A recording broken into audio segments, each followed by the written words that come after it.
California, where today the national semifinal game. There are 4 teams left, and your UC Davis Aggies are a big part of it. In fact, they are hosting today and are the top seed playing Bloomsburg University.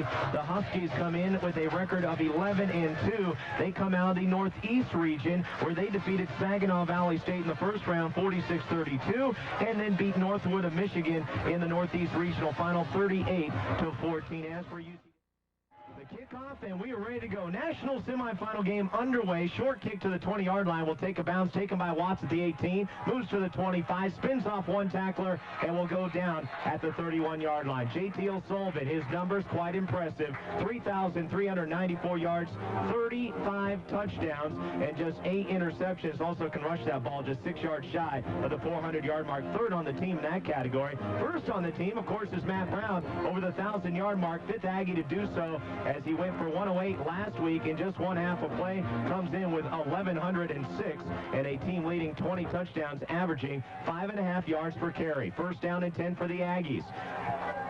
With Matt Brown in the backfield, Michael Oliva, who's been the hottest receiver in the playoffs. We'll get to his numbers in a second. Draw play to Matt Brown, runs left side, and will go down behind the line of scrimmage as the tackle is made.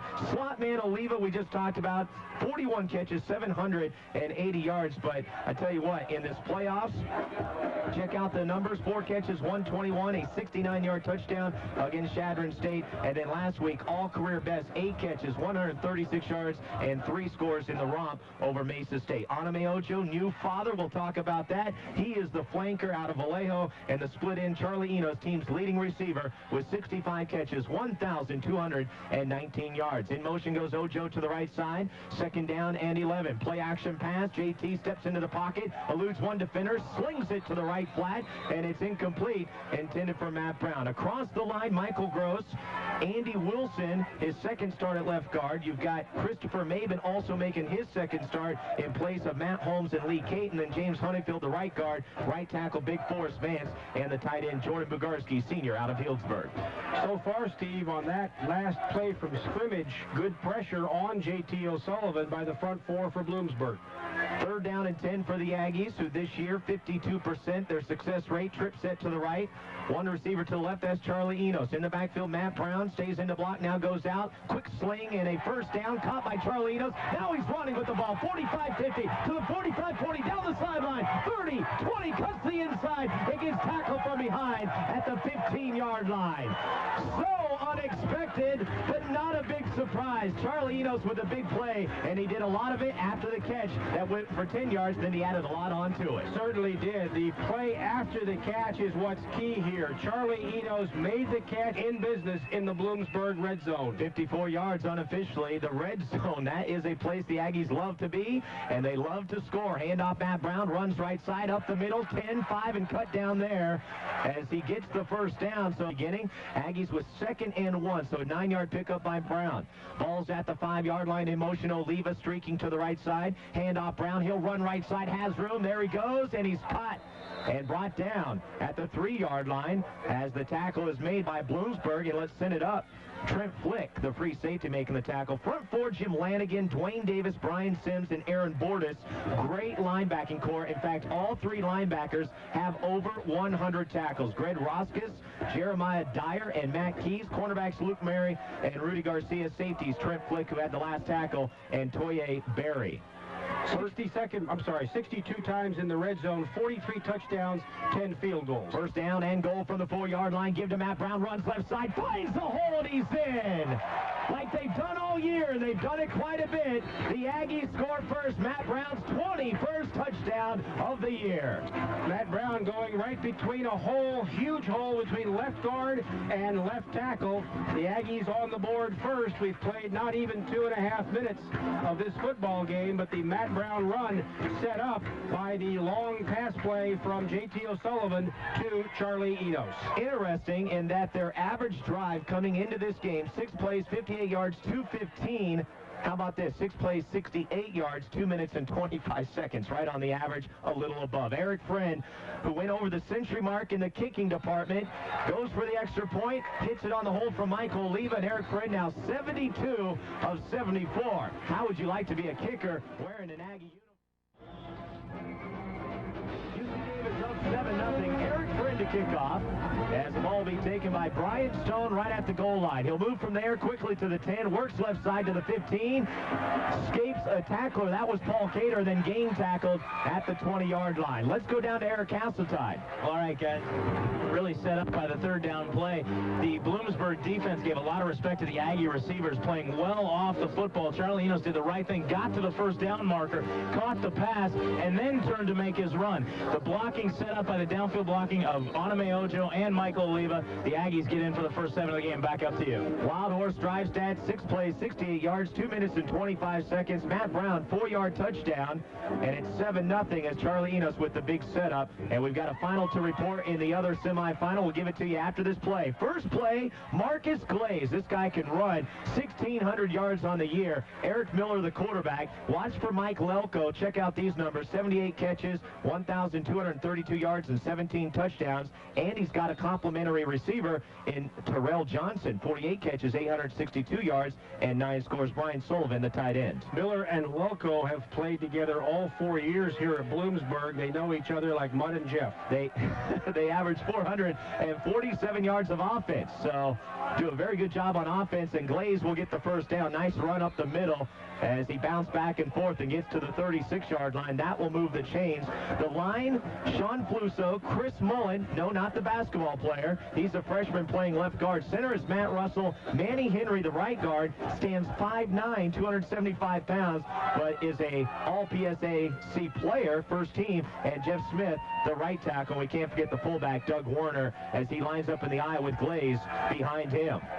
Eric Miller stands under center. That's Matt Russell. First down and 10 from the Bloomsburg 36-yard line. Quick throw to the outside, caught by Lelko at the sideline, and goes out of bounds at the 43. So a pickup of 7, which will bring up second down and 3. Now, as for the Aggies, their front 4, they will start Edwin Garcia, Robbie Flannery, Zach Sweet. What a year Lucian Kazanov is having. Senior out of San Francisco, leads the team in tackles for loss with 19. Also leads the team with 12 sacks. Linebackers Paul Cater, Viliami Tuivai on the outside. Your middleman, Chris Spraker, setting a school record with 125 tackles this season.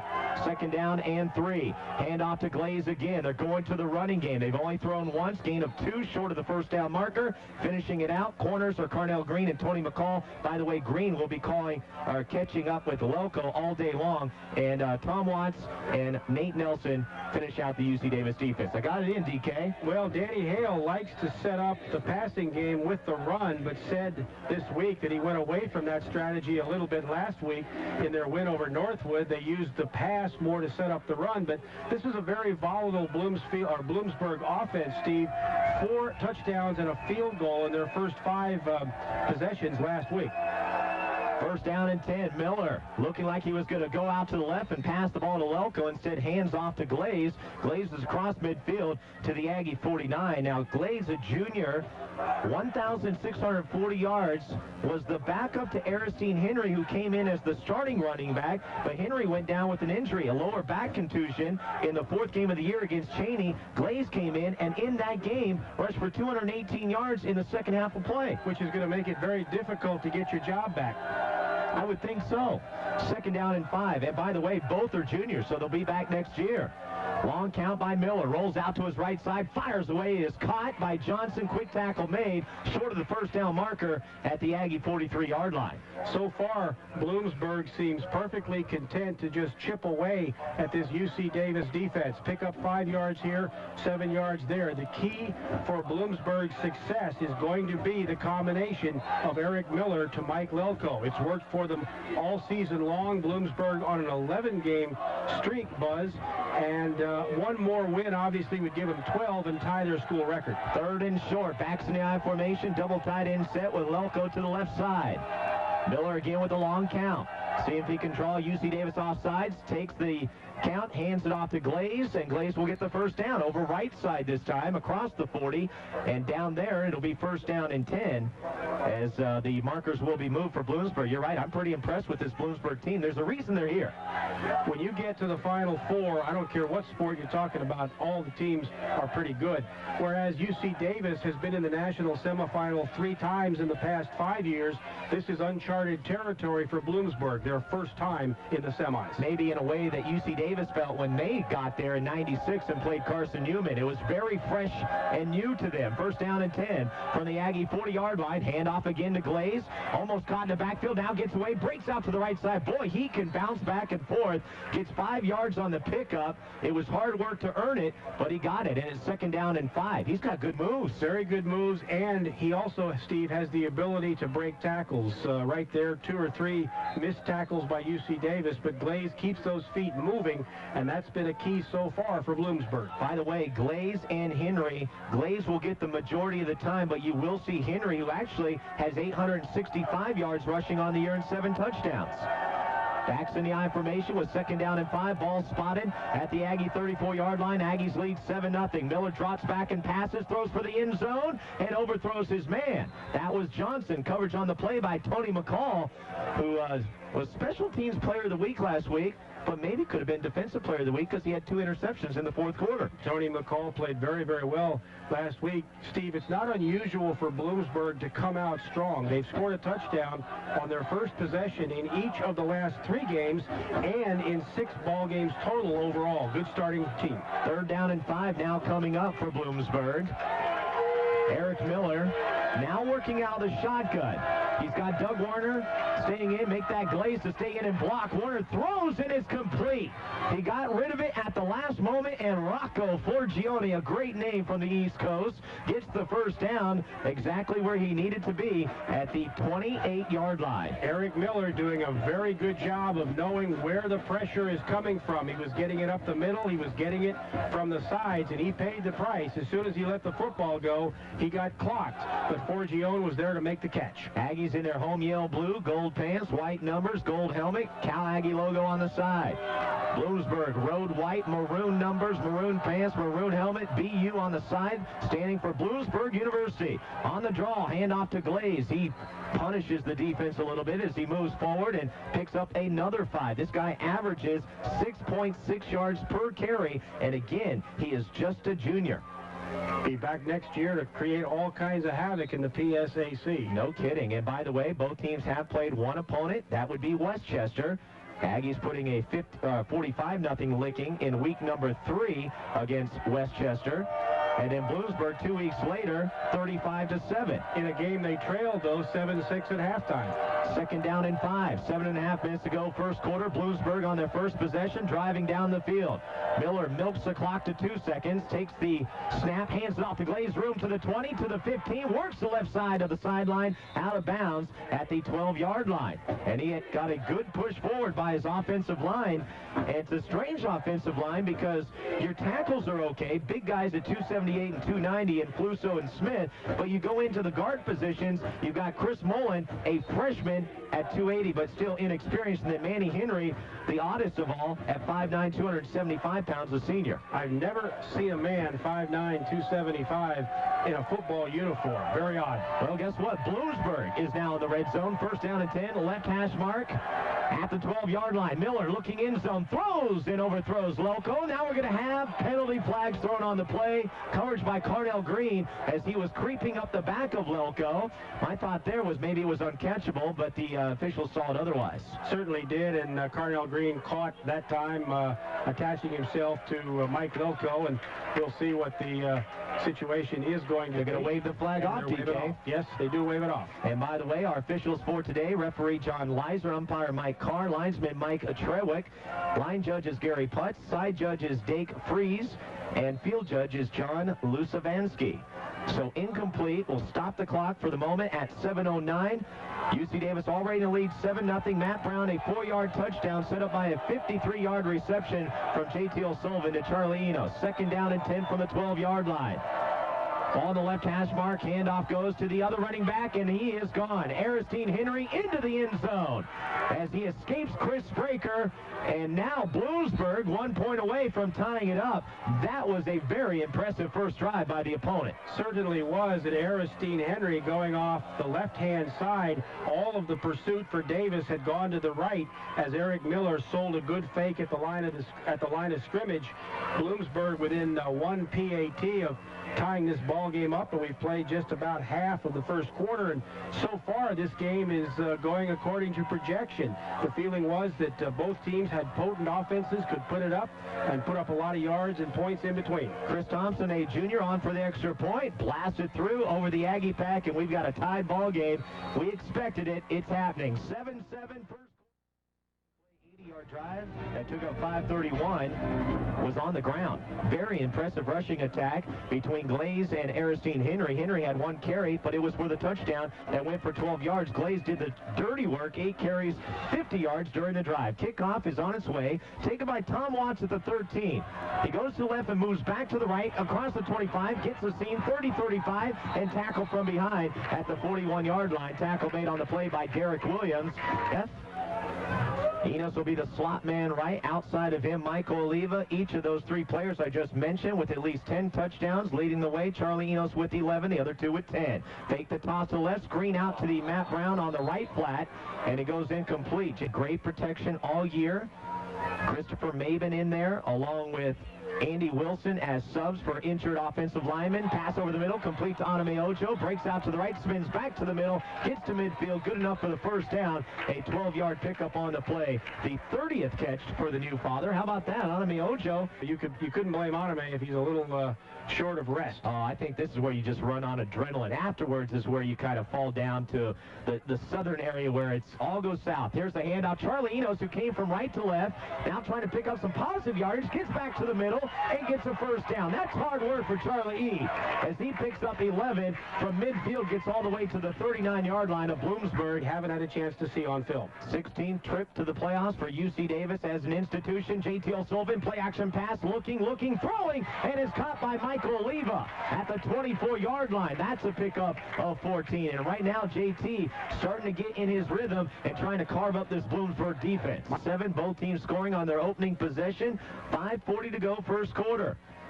Chris Smith is in, has the tight end, goes in motion to the left side with Matt Brown in the backfield. Fake the pass left, looking to the right, nothing there. Now the throw, and JT throws it into the ground because there was good coverage on the play. They just ran that play about 3 plays ago. And 89, Fran Greger, defensive end for the Huskies, bearing down on O'Sullivan. JT has a good sense, Steve, of where the pressure's coming from, and even though he can't see the rush man, in this case Fran Greger, he knew to get rid of the football. 2 yards, 4 touchdowns in the win over Chadron State in the first round. 2nd down and 10 from the Bloomsburg 24-yard line. JT drops back, throws over the middle, complete to Anime Ocho.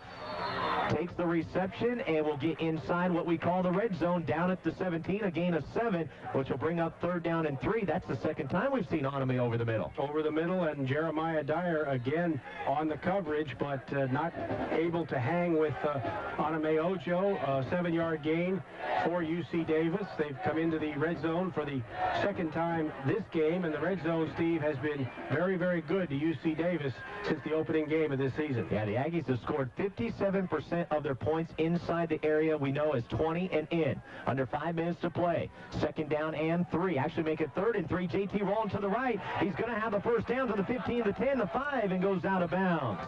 No secret that JT O'Sullivan likes to run. Picks up the first down, and the Aggies will have a fresh set of downs with 1st down and goal at the 5-yard line. That play is exactly indicative of what it means to have a good running quarterback. Bloomsburg had to cover all 4 receivers in the pattern. They didn't have enough of a rush on O'Sullivan. They did do a good job covering the receivers, but that left the right side open for JT. JT has rushed for positive yardage in 11 of the 12 games played this year. 1st down and goal from the 6-yard line. Hand off to Matt Brown. Tackled in the backfield. Got away from one linebacker. Went ahead to about the 4-yard line. So a short pickup will bring up 2nd down and goal. I mean, that's pretty amazing. JT, as a quarterback, really not known as a running quarterback. To me, that's been the biggest surprise in JT's game. And when you consider that in the college game, sack yardage is credited against the quarterback's rushing totals, that also tells you the offensive line has done a great job protecting number 14. He has only been sacked 18 times this year, and all 18 aren't on him. Second down and goal from the 5-yard line. We approach the 4-minute mark here in the first quarter. In motion, Jordan Mugarski. Hand off Matt Brown. They go to the big horse. He pushes from behind, and he'll be close to the goal line. About the 2, maybe the 1-yard line. From west to east, and Bloomsburg, believe it or not, is just off the freeway on I-80, but on the East Coast. Now, how long does it take you to get from here to Bloomsburg on I-80? Long time. Third and goal, actually, from the 3-yard line. JT fires to the end zone. There he is. Charlie Enos, touchdown UC Davis. The Aggies are now 2 for 2 here in the first quarter and regain their lead as they are now up 13-7. Just a little slant route into the end zone, and JT finding Charlie Enos perfectly. They didn't have to go far, but the ball needed to be on the money. It was. The Aggies are up 13-7 with the PAT coming up. And you wonder, Steve, early on if this game is going to end up 63-56 or something of that ilk. Well, you got a team, 524 yards of offense in UC Davis. We've mentioned Bloomsburg, 470, although they're averaging over 500 in their 2 playoff games. Eric Friend with the extra point.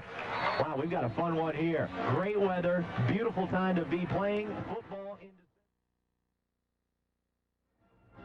Well, another historical moment. Charlie Enos with his second reception of the game, going for a touchdown, tying John Shoemaker with his 67th catch of the year. Back to live action. Stone takes the kickoff. He's on his way. Good run back to the 40-yard line as he went right side. How about this drive for the Aggies? 10 plays, 62 yards, 3:44 off the clock. J.T. O'Sullivan with his 36th passing touchdown to Charlie Enos, who notches number 12. It goes from 3 yards out. Those are your Wild Horse Drive stats. And how many touchdowns now, DK? On the season, in not even 13 games, 80 touchdowns for UC Davis. And the Aggies are now 10 points away from the, what is just amazing to me, 600-point plateau for a season. Very, very prolific offense. First down and 10, backs in the I formation, hand off to Glaze, who had 50 yards on the first possession, finds room to the outside, across midfield and out of bounds. He steps out at the Aggie 45-yard line. That's a pickup of 15, and Glaze does a very good job of seeing what's in front of him before he makes a decision of whether to go inside or outside. Able to identify where the hole is going to hopefully open up. Glaze now 9 carries, 65 yards. That's 7 yards a crack, folks. Pretty impressive. Yeah, the Aggies only give up 133. They'll give up more today. Yeah, no doubt about it. First down and 10. This is a very good Bloomsburg team. They've got to stop that offense of the Aggies, though. That's going to be the key. Miller throws out to the left. It is caught by Brian Sullivan, the tight end. He gets a first down, tackled by Nate Nelson. And Sullivan going out of bounds at the 32-yard line. I mean, Bloomsburg seems to have every play, and everything has worked. They have looked at the film and made a number of adjustments in their scheming up on UC Davis's defense, and thus far moving the ball very smartly. That time Eric Miller with a good fake and found his man open on the left-hand side, but it's obvious that the Bloomsburg coaches have taken a good look at the UC Davis tape. 2:57 remaining first quarter. Aggies lead 14-7. First down and 10 from the Aggie 32. Aggies showing like they want to blitz. Here they come. Handoff Marcus Glaze, hit right at the line. Oscar Tommy getting in there and making the stop, the senior out of series, as he's one of, is it 19 seniors, I believe? And what I like a lot is the fact that if you look at the parking lot, which is right behind us here at the Tomb, somebody, I don't know if it was students or parents or fans in general, put up the numbers of each of the seniors so you can see them loud and proud. Well, very nice gesture on the part of whoever did that, and we'd like to tip our hat. By the way, great crowd on hand today. It seems like every seat is filled. Second down and 10. Miller rolling out to his right, firing away and missed his man Johnson. Triple coverage on the play by Green, McCall, and Nate Nelson, who are all converging. You know, one of the things, Steve, about Bloomsburg's preparation for UC Davis, now you never know who you're going to face in a tournament situation, but when UC Davis and Bloomsburg both played Westchester, they did so in the rotation, such that 2 weeks after UCD played Westchester, Bloomsburg played Westchester. But in the film exchange, Bloomsburg got Davis's tape from the Westchester game in week 3. Somebody could have been looking at that all season. They've had it all season long. 3rd and 10, big play here as all teams have scored on their possessions, and the pass over the middle is incomplete. Out of the hands of Johnson. He's looking both ways to see if a flag's going to be thrown. Carnell Green on the coverage. Green is slow to get up, though, and it looks like he may have turned an ankle. He will go off on his own power, though, to the sideline. That'll bring up 4th down with the ball spotted at the Aggie 33-yard line. 2:16 to go first quarter. Aggies lead 14-7. First guy that Carnell Green is going to see is trainer Jeff Hogan. It appears the right ankle, Carnell Green leaning over, but Bloomsburg is going to go for it. 4th down and 11 at the 33. Not a bad idea. Kind of in that no man's land. First of many big plays in this one. Eric Miller to throw, and it is complete, but short of the first down. Complete to Forgione, depending on where they mark it. I think he is short, but you know what? They're giving him a generous spot, and we may have to measure as the ball settles at the 23-yard line. And let's go ahead and send it down to Eric Halstein. What'd you see? Well, I'm right here, and it does look apparent to the spot that it is going to be short by about half a football length, but you never know what happens when they stretch those chains out as they set it down, and he got it by the nose, Buzz, and wow. Boy, that was a very, very generous spot right there. Back up to you guys. I'm just telling you this. From the naked eye, it looked like he did not get the first down because he made the catch and kind of fell backwards, but they gave it to where the forward progress was. He gets it by a nail, and I mean a short nail, and his 1st down and 10. The drive continues. Got it by a penny nail, and so far the first big play of the game belonging to Bloomsburg. But the Aggies still lead 14-7. But the Huskies have not flinched one bit. Backs in the I formation on the draw play. Give to Glaze. Huge hole at the middle, but it's closed up quickly at the 20-yard line. Looked like for a second Glaze would have some open room, and then it just shut down automatically. And it's marked maximum capacity of 10,111. Miller looking across the middle is caught by Elko. He's running. He chugs in, dragging Tom Watts on his back. Touchdown Bloomsburg. That was impressive. I know I've said that twice now, but I can't help it. This is a good team. That Miller to Lelko combination has been the bread and butter for Bloomsburg all season, and it comes into play right here as Lelko just carries Tom Watts into the end zone. Good pass and catch, and Bloomsburg now they're looking at a PAT to tie up this ball game for the 2nd time this afternoon. So Lelko with his 18th touchdown of the year. That's very impressive for a wide receiver. Impressive for anybody, if you ask me. Eric Miller with his 32nd touchdown through the air.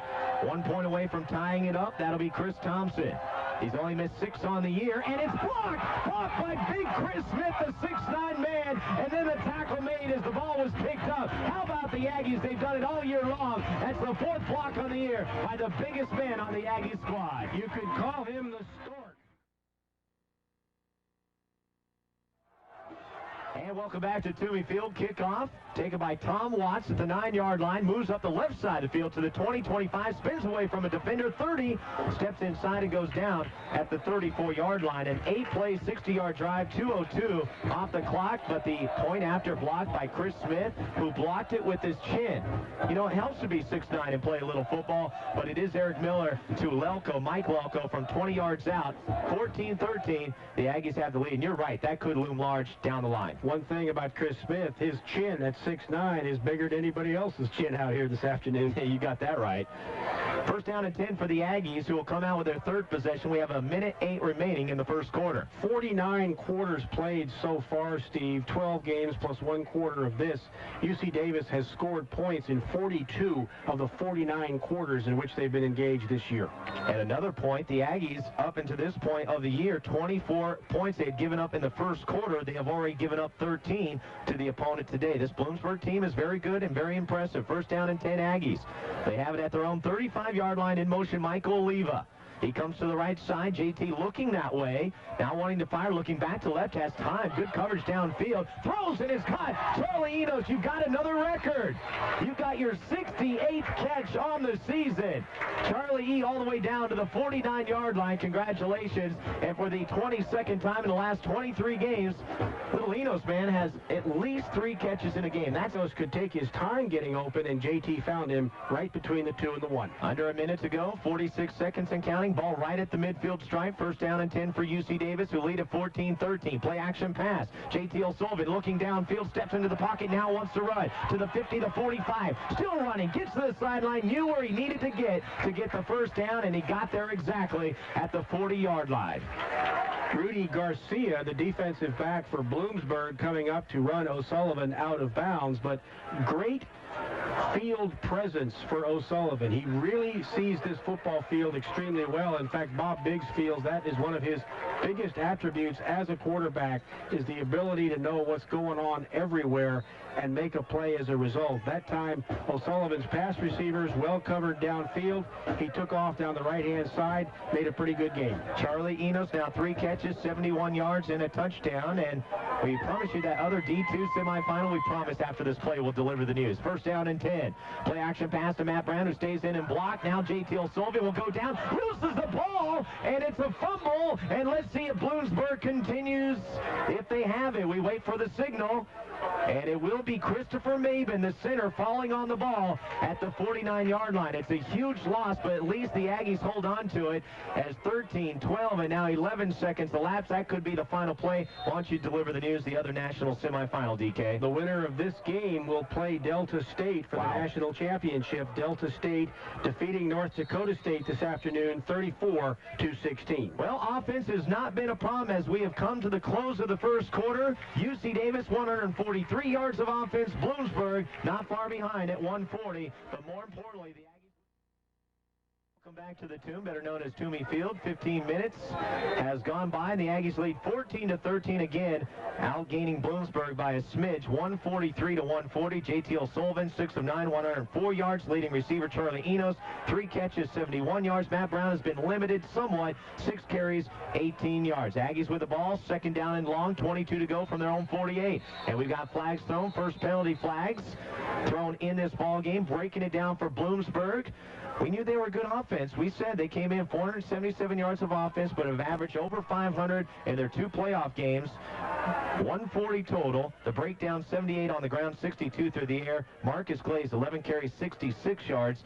Eric Miller, 6 of 10, 62 yards. Loco, his leading receiver, 2 catches, 27 yards, including a 20-yard touchdown. One of the reasons, Steve, for Bloom's success during the course of the playoffs, they have not committed a turnover in any of the 2 prior playoff games. Very key stat. Well, another 5 yards marked off against UC Davis, so second down and 27. Ball thrown into the flat left side to Matt Brown. Completed the 40 to the 45, tackled as he gets back to the original line of scrimmage before the penalty ensued. So that's near midfield, and will bring up third down and 22. Now, both teams have been successful every time they have had the ball, so I would say this will be the first major play for UC Davis. They got covered 22 yards. Not that that's been a difficult task throughout this season. Not at all, but that would be, if you don't get the first down, obviously you punt it back to Bloomsburg, and Bloomsburg would have an opportunity to go out on top the first time today. Well, if you missed the first quarter, I say shame on you, because if you know the Aggies, they score a lot, they score in bunches, especially in the opening quarter. J.T. O'Sullivan to throw to the sideline. Guess what? Caught by Charlie Enos, makes the catch. He's across the 30, still on his feet, 25, moves to the 20. They can't take him down. It took 6 guys to bring down a man in Charlie Enos, who stands 5'7", and that's being generous. 170 pounds. His mom says that's being generous too.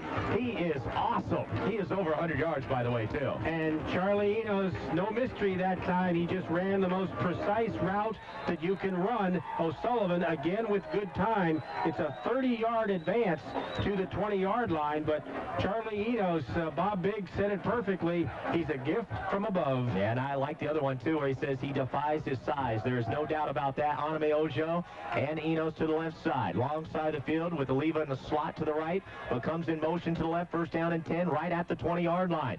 The handoff to Matt Brown will go straight up the field and pick up 3 on the play to the 17, so second down and 7 coming up. Berg 2.5 to Philly and 3 to either New York City or Baltimore. Second down and 7 from the 17-yard line. In motion, Jordan Bugarski. Watch for him, but the ball will be thrown into the flat. Matt Brown, he's in rhythm to the 15, escapes the tackler 10, and then stumbles down at the 7-yard line. Picks up the first down, and the Aggies are well on their way to hopefully increasing this lead. They have just been outstanding, and when you think about free up Matt Brown to go to the inside side and pick up another 7-8 yards. Well, the Aggies have already scored from 4 yards and 3 yards. Now have it first and goal from the 7-yard line, working from the left hash mark, driving toward the student section. JT fakes the pitch out to the left, now runs, now throws, wide open, touchdown! Chris Smith, his first touchdown as an Aggie. How about that? That is absolutely beautiful, and there was nobody, and I mean nobody, surrounding Big 87. JT O'Sullivan faking to the left-hand side, rolling out to his right. He might have been able to run for the touchdown himself, but instead he stopped, took a look, found Smith wide open in the back of the end zone. Touchdown Aggies. Chris Smith, his 7th catch of the year, and now becomes the 13th Aggie to score on offense as Eric Friend comes on for the extra point with a score 20-13, and the Aggies are now 3 for 3 on their offensive possessions. The holder is Michael Oliva. What another impressive drive, and of course picking up 3rd down and 22. That was the key play in the drive. Outside the touchdown, Eric Friend with the blast. It is through. The reaction tells you that the Aggies have an 8-point lead. 21-13 our score.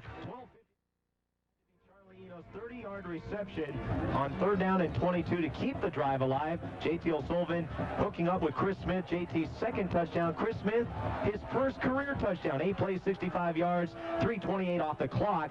21-13 our score. Those are your Wild Horse drive stats. Ball taken by David Williams. Make that Darrell Williams. He's to the 20-25 and then met by Nate Nelson. Nate Nelson says, welcome to Aggie country, my friend.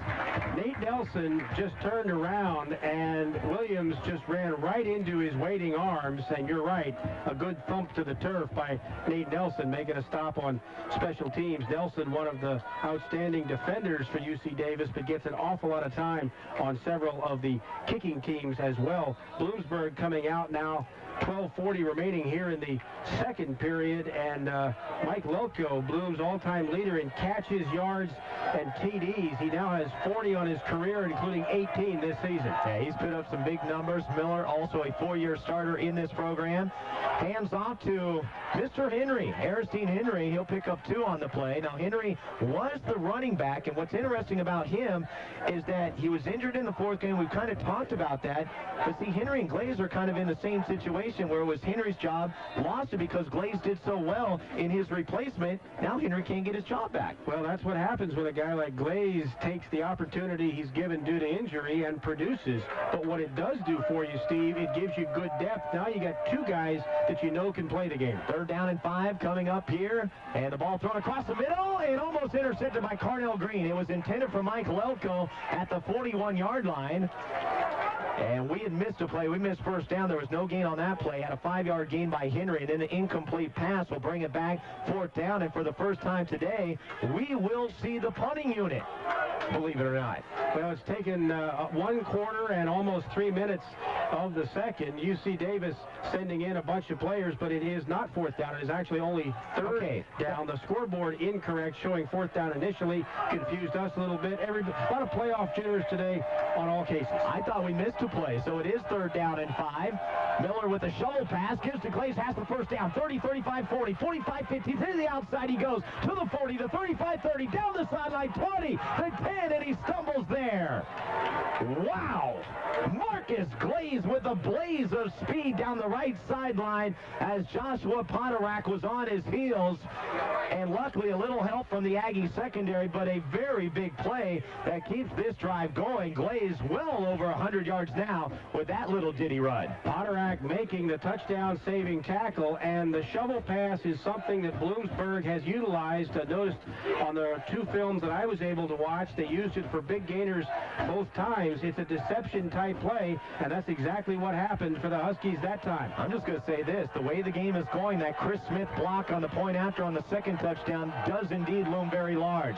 Bloomsburg with a handoff to Henry. He's the north-south runner, and he is stopped. Ball was at the 9. He gets to the 7. It'll be 2nd and goal coming up. 11.5 minutes to go in this first half of play. Big run by Glaze. It covered at least 60, 70 yards. He had 66 up until that point, so he's kind of doing what he did in his first action of the year against Cheney when he went for 218 in 1 half. And went right down the sideline, and were it not for Joshua Potterack coming up and never quitting on the play, Glaze would have been in the end end zone. Second and goal from the 6-yard line. Miller to throw, looking end zone, throws to the outside, no one there. Carnell Green actually was the closest man. Lelko was the intended receiver, but it appears that he may have broken the wrong way on the route.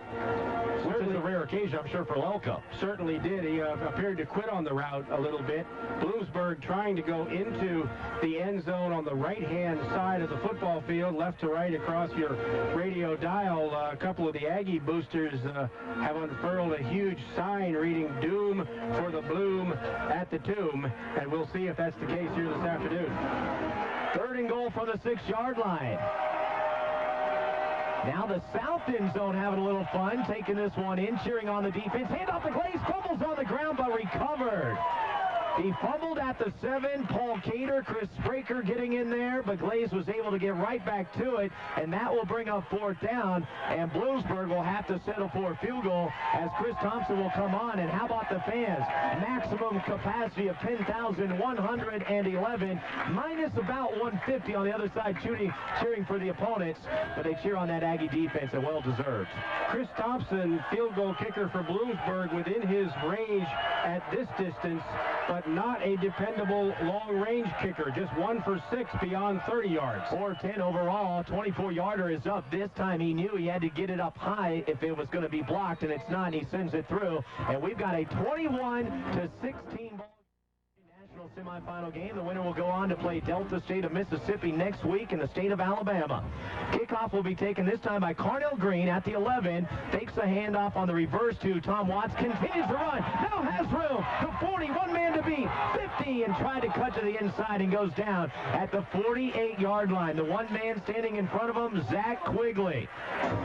Wow, that was close. Carnell Green getting a big block at about the 35-yard line to spring him, and only one man got in his way. That was Quigley, and Quigley able to make the stop. Otherwise, Carnell Green is long gone. But as it is, the Aggies will get the football on the Bloomsburg side of the field, 1st and 10 at the Bloom 48. You know, JT was 21 of 24 last week. He is 10 of 13 so far in this game for 158 yards. 1st and 10 from the Bloomsburg 48-yard line. JT will take the snap, look downfield, looks out to the right, now fires away, caught by Charlie Enos. Had to get away from one guy, is tackled finally as Rudy Garcia made the stop, but all the way down at the 34-yard line. So the numbers continue to mount for Charlie Enos. Now, didn't he have a game like this, I believe, Central Washington, where it appeared that he could have went off for 300, 400 yards on the day? Yes, a tremendous game for Enos at Central Washington. And what happened that time, Steve, you had Kelsey Gallagher out on the right flat, and what JT is doing is setting up a situation. He's looking for Enos inside, but he knows he's got Gallagher or Matt Brown possibly in the flat. Watch to see how that develops. 5 catches, 115 yards now for Charlie. 1st down and 10 from the Bloomsburg 34. Handoff Matt Brown, not much doing. He'll go over right side, maybe pick up 2 on the play as he gets to the 32-yard line. So 2nd down and 8 coming up for the Ags. Michael Oliva will see what this play call is going to be. 2nd down and 9 is the official call from the 33-yard line. So only a yard pickup into the flat. Running is Matt Brown with a catch to the 30. Away from one tackler. Falls forward and gets the 1st down. Down at the 23-yard line. And for Matt Brown now, his 3rd catch of the young afternoon. Now picking up 27 yards. To the Ojo block. 1st down UCD. Well, neither team has had to punt away today. Each team 3 possessions. Aggies with 3 touchdowns. Bloomsburg with 2 touchdowns and a field goal. Hand off to the short side of the field. Matt Brown just pushes forward across the 20 and out of bounds at about the 18-yard line. So pick up a 5 on the play. 8:24 remaining in the 1st half. Again, the winner will take on Delta State of Mississippi. Rodeo-style turf at Delta State. 2nd down and 5 from the 18-yard line. Aggies back where they like to be. That's the red zone. JT with a handoff to Matt Brown. Matt Brown pushes forward straight up the middle and is clogged up at the 15. As the stop made by Matt Keys. Again, the 3 linebackers, pretty impressive when you not only get 1 in the century mark, not only 2, but how about 3? Greg Roskis, 105 stops on the year. Jeremiah Dyer, first-teamer in the PSAC, 109 stops. And Matt Keys, who just made a stop, 101 tackles on the year. And for the Aggies, J.T. O'Sullivan already 182 yards of passing, 12 of 15. Now, we got the word this week. I'd like your comments on this. J.T. O'Sullivan, not one of the 3 finalists for the Harlan Hill Trophy. I was a little bit, if not a lot, surprised. I'll give you a one-word comment. Bogus. And we'll leave it at that. And we'll explain our reasoning behind that so we have a little, I guess, validity behind what we are saying. 3rd down and 2. Handoff Matt Brown. He has first down and more to the 10, to the 5. Still running. Boy, he put that shoulder down and said, take me on if you will. And he goes down at the 3-yard line. The stop finally made on the play by Trent Flick. Boy, he took a shot. And the man that Matt Brown put that shoulder to was defensive lineman Kevin Petrie for Bloomsburg. And Matt Brown was just simply not going to be denied. Petrie had the angle on him. Matt Brown put the shoulder on him. And the next thing Mr. Petrie knew, he was on his wallet. The ball lying just inside the 5-yard line. 1st and goal now for UC Davis. Well, the Aggies have had 10 touchdowns of over 42 yards. Today, it's been everything inside the 10.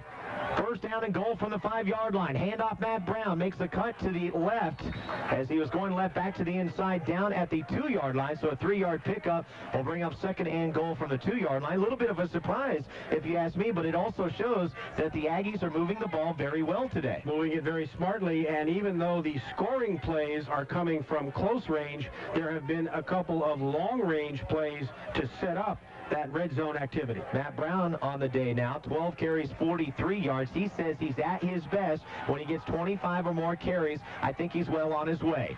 2nd down and goal from the 3-yard line. Ball in the middle of the field. Hand off Matt Brown. There he goes. He fell down. Give me the signal, baby.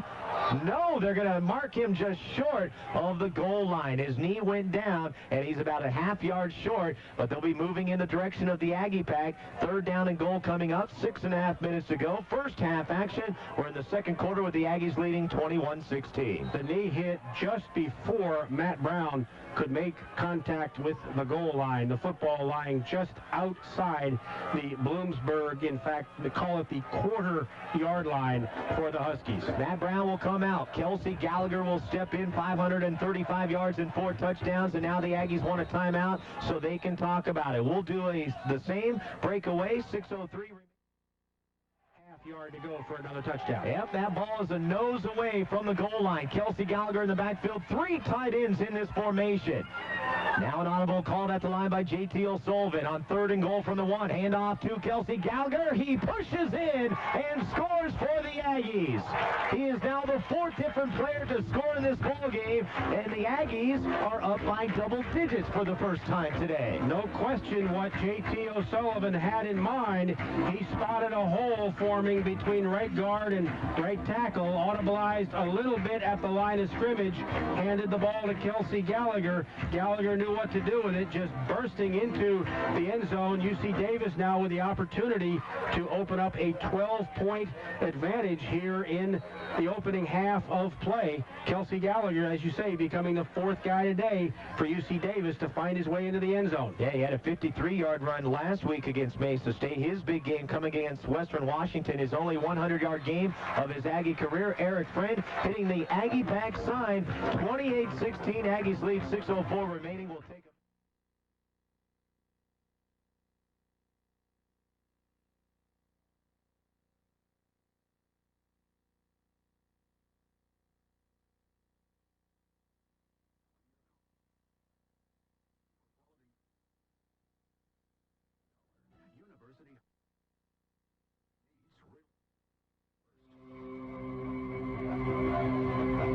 for UC Davis, Brian Stone for Bloomsburg, bringing it back for the Huskies to the 28-yard line. That's where the Huskies will begin now. 28-16 down to the UC Davis Aggies. 9 plays, 48 yards, 4:13 off the clock. Kelsey Gallagher capping it off with a 1-yard touchdown run over the right side. Trailing in a playoff game, Steve, nothing new for Bloomsburg, overcoming a 24-13 deficit against Saginaw en route to winning 46-32. Backs in the I formation, rolling is Miller. Miller is throwing. Ball pops up, intercepted by Tom Watts at the 40, to the 35-30, skips a man, and goes down at the 25-yard line. So the first first interception in this game, and now a penalty flag for excessive celebration will be marked off against the Aggies. But that is outstanding for the Aggies to get a break on the defensive side. For more on that play, let's go down to Eric Hasseltine. Well, guys, the penalty flag came when Zach Sweet ran by center Matt Russell, tapped him on the head right in front of the referee. Not a very smart play by a very smart football player right there. As Sweet gets caught, that'll be 15 yards against the Aggies. But a big play by Tom Watts. The tip drills you work on in practice always tend to pay off. Watts in the right place at the right time. Good pressure put on by the Aggie front four, forcing the high pass. Watts, the beneficiary of the tip. Back up to you guys. 19th interception by the Aggie defense. Nate Nelson, the leader, with 4, but Tom Watts now becoming the 12th different Aggie to intercept a pass from the opposition. And believe it or not, I won't say that's Eric Miller's fault. Only his 10th pickoff of the year. Just an unfortunate, I think it was Rocco Forgione over the middle, just came out of his hands. Popped up. Forgione has to come down with that football. The tip drill, as Eric alluded to a few seconds ago, is something you work on all season for situations just like that. But Forgione knows that he had to come down with the ball. Instead, it popped up in the air, and Tom Watts had the perfect INT for UC Davis. Right place, right time. UC Davis will start out at the Bloom 40-yard line, first down and 10. Well, they can start opening up the floodgates right here if they put it in the end zone. They've been perfect so far. The reverse fake now looking downfield is Anami Ojo, and JT's going to run 35-30, 25-20. He's still going and out of bounds at the 15. What a beautiful play that took tremendous patience by the quarterback JT O'Sullivan, and he's all fired up. Yet another wrinkle in the UC Davis arsenal. That time, JT O'Sullivan faking the end around to Charlie Enos, tucked the ball on his hip and just stood there for a second. Bloomsburg got completely taken in by the ploy, and JT with a huge advance down to the 16-yard line of Bloomsburg. Huge gain for UC Davis. We'll get back to that play in just a second. A pickup of 24. First down and 10. Aggies back in the red zone at the 14-yard line. Speaking of number 14, JT O'Sullivan. Oh, he's intercepted a bad pass, and it is taken by Trent Flick. So how about that? We had three scores on either side, and now an exchange of interceptions. And for JT, wow, he hasn't had many on the year, just his 9th on this season. But we do have penalty flags on the play, and it's after the play, and it will be against Bloomsburg. So they will have the ball, but will be marked back as they're at the 14. So I imagine it'll go back to about the 7. We'll go down to Eric Hasseltine. Take it away. Well, guys, that penalty resulting from after the run, JT O'Sullivan had a few words for outside linebacker Greg Roskus. Roskus that time on the ensuing play on his way off the field again, right in front of the referee, yelled a few things over to JT that probably we can't utter or we'd lose our license. So penalties working both ways, and not very smart penalties by either team. Back up to you guys. Well, we won't utter them, but the bottom line is that Bloomsburg is backed up deep in its own end. JT O'Sullivan with a pass that I'm sure he wishes he had back, just not a very good throw. But now the UC Davis defense with an opportunity to make a stand. Bloomsburg with the ball at the 7. First down and 10. 7-yard line. Eric Miller, the quarterback, backs in the I formation. Henry is in there at running back, stays in the block. Now they're going to throw downfield, want the home run ball, and it's overthrown, intended for Johnson. Coverage on the play by Tom Watson, Tony McCall. And Miller, if he just lets up just a little bit, he'd probably have 2 or 3 big pass plays in this game. But a pair of 19s that time running for the football for Bloomsburg. Terrell Johnson being guarded by Tom Watts. And you're right, a little more oomph on the football might have resulted in a big gain, but Actually, a little less oomph on that. well, did I say more? You said more. Well, less is more. But you know what? He can throw for more and miss his man all day long. I don't care. The run by Henry, and he gets nowhere. He ran all the way down to the left sideline. The ball's on the right hash mark, and he gets to about the 10-yard line. A hard-earning 3-yard pickup for Aristine Henry, who has a touchdown in this ball game. In fact, he scored the first score for Bloomsburg. Change along the Aggie defensive front. Aaron Latsky into the ball game now, replacing B.J. Brust. We'll see if it's just a temporary assignment for Latsky or if Brust has a minor nick. Well, both teams have been able to answer the call. 28-16, UC Davis leads under 5 minutes to go. First half, 3rd down and 7 from the 10-yard line. Eric Miller will take the snap and roll out to his right side. Now throw to the sideline, and it is caught, but the catch by Johnson, he made it but went out of bounds. He leaped into the air, couldn't drag his feet, so it'll fall incomplete. And the Aggie fans cheer on their home team as we get our first punt of the day. Impossible for him to drag the feet because the ball was thrown just a little bit too high. He was able to come down with the catch, but in doing so, both of the feet were out of bounds. It's an incomplete pass, and the Bloomsburg punter lining up in his own end zone. That would be Joe Dietrich awaiting the center snap. Dietrich ready to kick it away. No pressure by UC Davis. So a return set up by Glenn Adriatico at the 49-yard line, to the 45, to the 40, to the 35, to the 30, to the 25-yard line. Glenn Adriatico, who has had some huge punt returns, taking over the duties for the all-time leader in all categories when it comes to returns, one Artemis Jones. Artemis Jones, a great legendary performer in this UC Davis football scheme. And as you remember, earlier in the season, Charlie Enos was handling punts, but as Charlie's offensive load increased, that job has been turned over, and turned over very well, to Glenn Adriatico. All right, so we've had an interception by Tom Watts, interception by Trent Flick for Bloomsburg, and then a punt by Bloomsburg. Let's see if UC Davis can get back on track, leading 28-16. I say that because they're in a little bit of a drought. JT into the pocket. Does he want to run again? No, he's staying. Now he's got to run because he's across the line of scrimmage.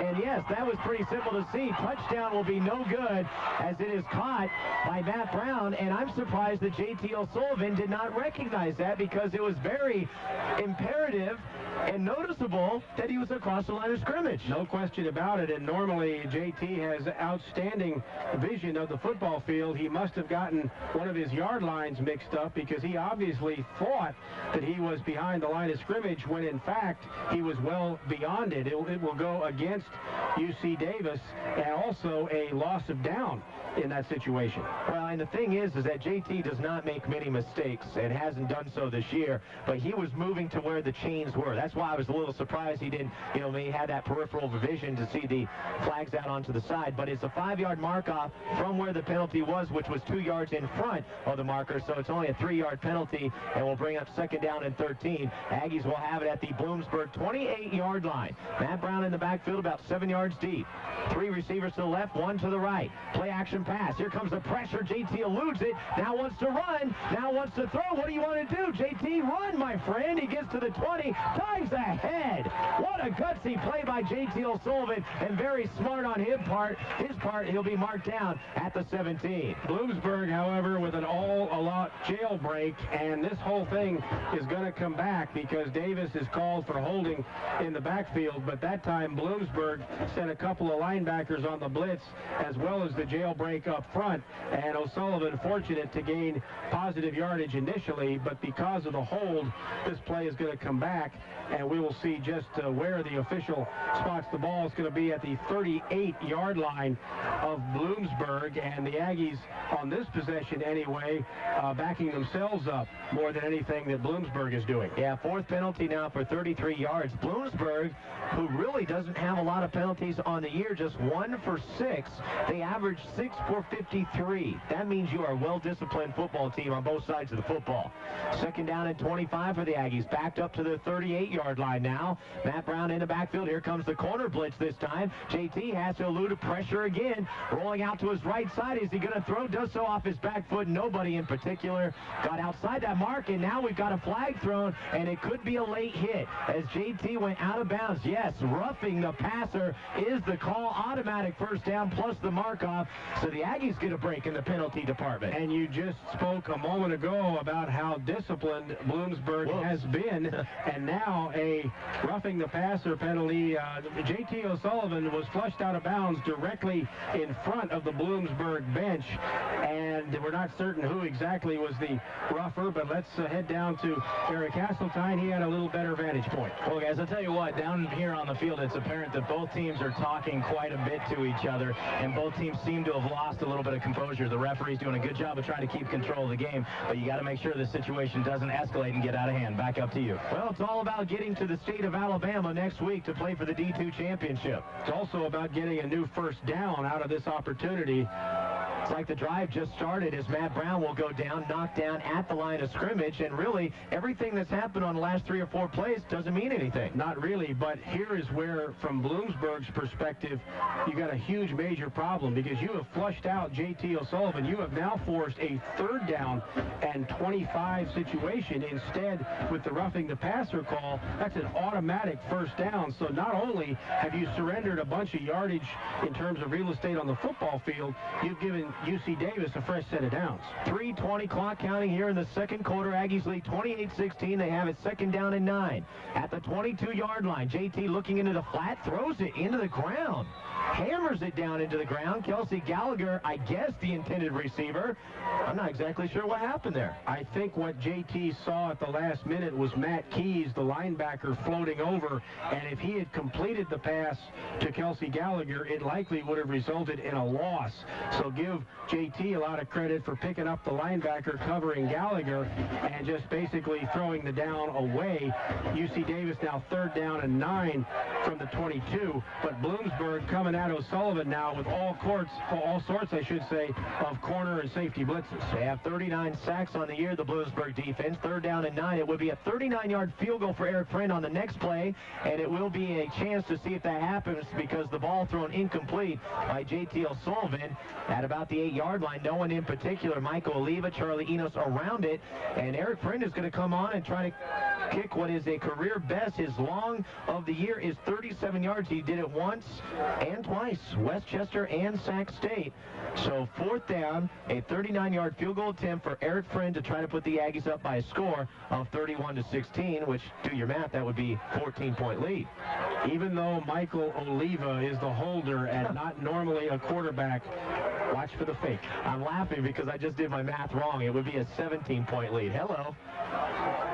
Got it. No, it is a 15. It's a 15-point lead. I got it all wrong. Eric Friend with a 40-yard field goal drills it. It goes low. It's nowhere close, and Bloomsburg catches another break, and now we'll have 3 minutes and 4 seconds remaining in the first half. By my assessment on the math side, that was just not meant to be. You didn't major in mathematics at the University of Southern California. I sure did not. And you probably let Mom balance the checkbook, too. Something like that. Okay. All right. 3:04 remaining. Set us up, DK. Davis unable to take advantage of 2 opportunities deep in Bloomsburg territory. We'll see how that looms as the Husky offense now back on the field. First play, we'll go for a 2-yard gain to the 25-yard line. This drive starting at the 22, so a pickup of 3 as Henry will get up from the pack. A 3-yard gain on the play. Aggies with 274 yards of offense. Bloomsburg with 211 yards of offense. The Aggies were 4 for their first 4 possessions in terms of touchdowns, but then an interception and now a miss by Eric Friend on a 40-yard field goal attempt. 2nd down and 7. Both teams with 2 timeouts. Eric Miller throwing downfield bomb. It is Darrell Williams. He'll make the catch in stride. 20, 10. He's gone. Touchdown, Bloomsburg.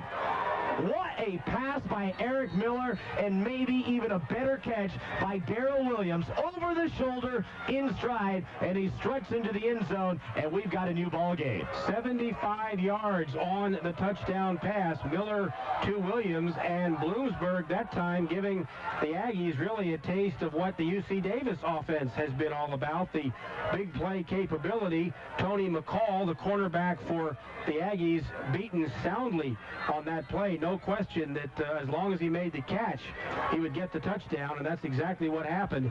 And Bloomsburg now with an opportunity to cut the Aggie lead to 5 points. Well, you had mentioned that this team, Bloomsburg, used to being down in playoff football games. They are making their comeback, and the point after is missed. So that's the second one. The first one was blocked by Chris Smith earlier on in the first quarter. This one wide to the left. 28-22.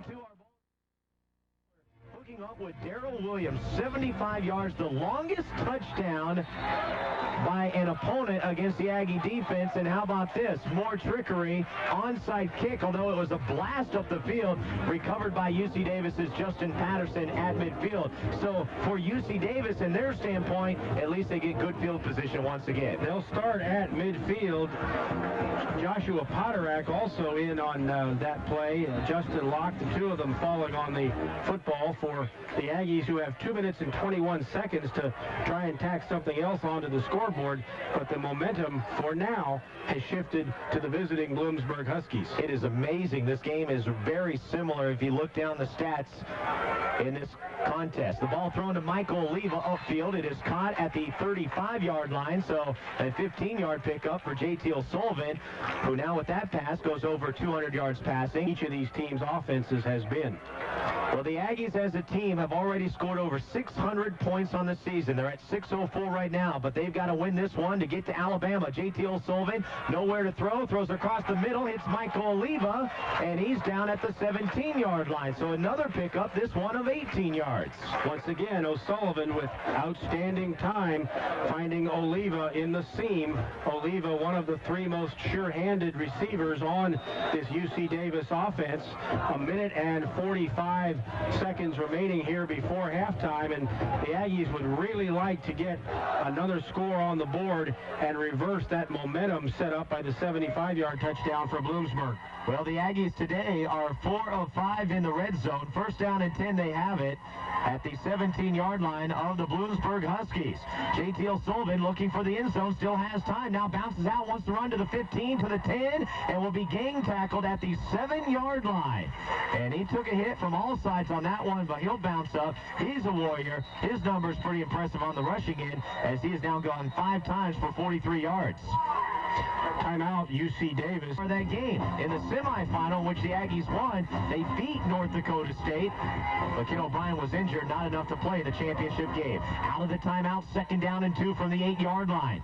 The Aggies trying to get into the end zone, regain that 2-touchdown lead. Hand off to Matt Brown. Stumbles ahead across the 5-yard line. Enough for the first down. So that will at least set up 4 plays to try to get into the end zone for UC Davis, who leads it by a score of 28-22 with 1:03 remaining in the first half. You know, one of the interesting side parallels to this game, too, Steve, is if UC Davis is able to advance, they would tie North Dakota State for the most playoff games. First down and goal from the 5-yard line with Matt Brown in the backfield. 2 receivers, 1 to either side. Lob pass into the end zone. Michael Oliva goes up and over the defender. What a catch for a touchdown! Amazing! Michael Oliva with incredible leaping ability, and the Aggies get that momentum right back. Just a little lob pass in the corner of the end zone to Oliva, and that too is a drill that UC Davis works on day in and day out during the course of the football season.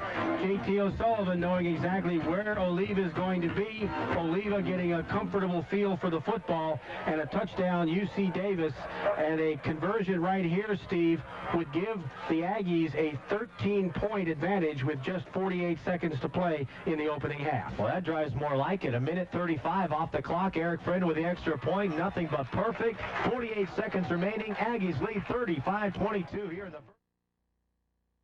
4-yard hookup with Michael Oliva, his 11th of the year, and the Aggies now lead 35-22.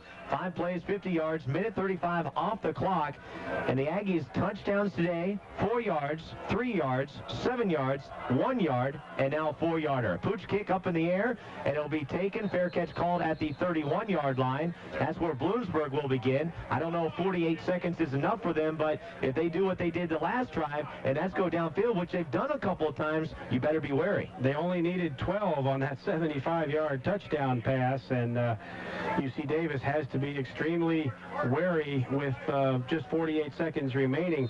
You know, the Ags have put 35 on the board, and you know that's not going to be enough in this football game. First down and 10 for Bloomsburg, working with under a minute to go here in the first half. Backs in the I formation. Miller rolling out to his right. Sideline pass is caught by Lelko. Well done at the 40-yard line. That will stop the clock. 1 timeout remaining for UC Davis, 2 for Bloomsburg as the ball moves up to the 40-yard line of the Huskies, who trail 35-22. You really have to like this passing combination of Miller to Lelko. We've said previously they have played together all 4 years here at Bloomsburg and set a number of school records between the two of them, but just a nice pitch and catch combination for the Huskies. Third catch for 37 yards for Lelko. He's lined out to the right side. Darrell Williams, who had the 75-yard touchdown, is on the short side of the field to the right. On the draw, they'll give to Henry. Henry will move upfield, and I would imagine a timeout will be called by the Huskies as he is stopped at the 44-yard line. That will leave one on the board for the Huskies with 36 seconds remaining, 35-22. Let's give you a quick recap. If that's the case, no, they're going to get a first down, so that stopped the clock. Bloomsburg is ready to go, so they'll save a timeout. I'll give you that recap in just a moment. Eric Miller will come up to the line. Ball lined up on the left hash mark. Ball at the Bloomsburg 44-yard line. Pump fake now. Throw downfield. Good arm. And it's tipped away by Lelko. He had to play defender against Carnell Green. He certainly did. Lelko that time could see the ball was underthrown, saw that Carnell Green had an opportunity for the INT, and in that case, Lelko switches from being a wide receiver to the defensive back, knocking it away from Carnell Green, keeping possession for Bloomsburg. They'll have 23 seconds now remaining, second down and 10 at the 44. Interesting that Lelko and John Shoemaker, the graduated UC Davis receiver from a year ago, very comparable career numbers. 229 catches for Lelko, 192 for Shoes. We get to the play, a little reverse to Darrell Williams, running left side. Nate Nelson is right there, but he blows right by him. Williams to the 40, the 30, down the sideline, cuts inside to the 20, and tackle from behind. No, he's still on his feet, and he's finally down at the 10-yard line. Another big play put on by Bloomsburg. They had a 63-yard shovel pass to Glaze that set up a field goal. Then you had the 75-yard touchdown to Williams, and now Williams on the reverse puts Bloomsburg in prime time position to score before the end of the half with just 10 seconds to go. Two on either side, and both teams scoring touchdowns, 14-13 after one. We've had a very interesting second quarter with 10 possessions, split down the middle at 5 apiece on both sides. 35-22, Aggies lead it. 10 seconds remaining in the half, first down and 10 from the 10. And we wait for the officials to get set after the timeout. Let's see if they go with what DK said. That's throw for the end zone. Eric Miller doing just that. Lob pass up in the air, and it's out of the back of the end zone. Caught by Lelko, but he ran out of room. That will leave 5 seconds. So now, if you want to go for a pass, you can't go for the fade route. That will run out the clock. Unless you score, of course, you've got to go for the quick throw. And as I say that, they will bring out their punting unit or their kicking unit of Chris Thompson to try to add 3 points. This is the right call from Danny Hale because he's only got 5 seconds left. He's just had a big play. He's got to come away with something in this situation, and the field goal generally is a more reliable provider of points than a long pass into the end zone, or I should say a short pass into the end zone. We'll see what happens with Thompson. Well, Lelko is the holder, the wide receiver. Thompson already has a 24-yarder. He'll attempt a 27-yarder from the left hash mark. Kicks it is blocked by UC Davis. Loose on the ground. Picked up by Michael Eaglin, and he'll be tackled.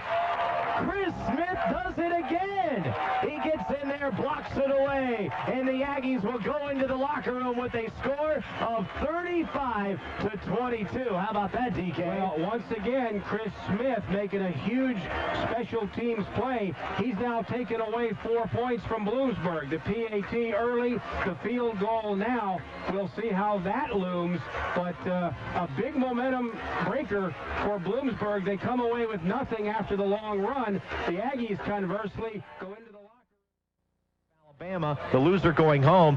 It's very imperative that they do very well and hopefully on this first drive. Imperative indeed, and from Bloomsburg's perspective, they need a good clock-consuming drive to get something into the end zone and try and reduce this deficit a little bit. And for the Aggies, their 6th semifinal, 77, 82, 83, and then of course, as of recently, 96 and 97, falling short to Carson Newman in 96, on the road in Tennessee, 29-26, and then the following year in the Yale Bowl, very cold Yale Bowl against New Haven, 27-25. Ball is taken at the 15-yard line, moved from there to the 20, the 25, and down at the 30. The up man, Solomon Melson, taking the ball, and our first offensive possession for Bloomsburg, who accumulated 345 yards of offense. And, you know, there's been 7 games played here at the Tomb, including the playoff games the last 2 weeks. It isn't a reoccurring thing that we've always seen the opponent average so somewhere in the vicinity of 2.5 to maybe 4 yards per play. Bloomsburg averaging just a shade under 9.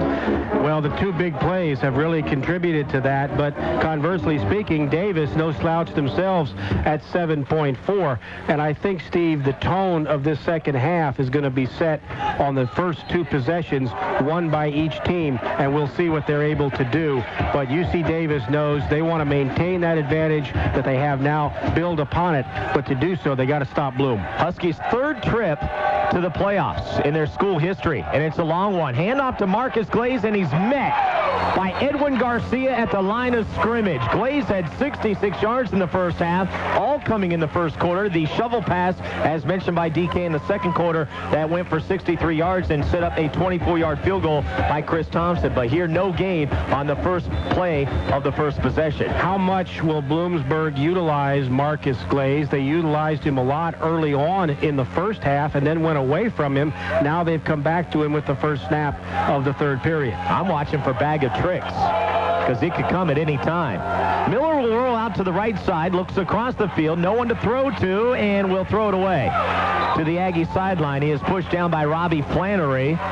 Flannery coming out, one of the seniors, 19 seniors here for the Aggies. And by the way, there will be no more games at the Tomb. The Aggies have done all they can as far as hosting playoff games. Next week, it's all about the state of Alabama. Well, whoever survives this game will take on Delta State. Eric Miller, that time flushed out of the pocket, had some time initially to throw, but nothing came open, and he had to unload the football before Robbie Flannery was able to unload on him. So it's 3rd down and 10 off the incomplete pass. And by the way, they need to change that neutral site out here to the West Coast.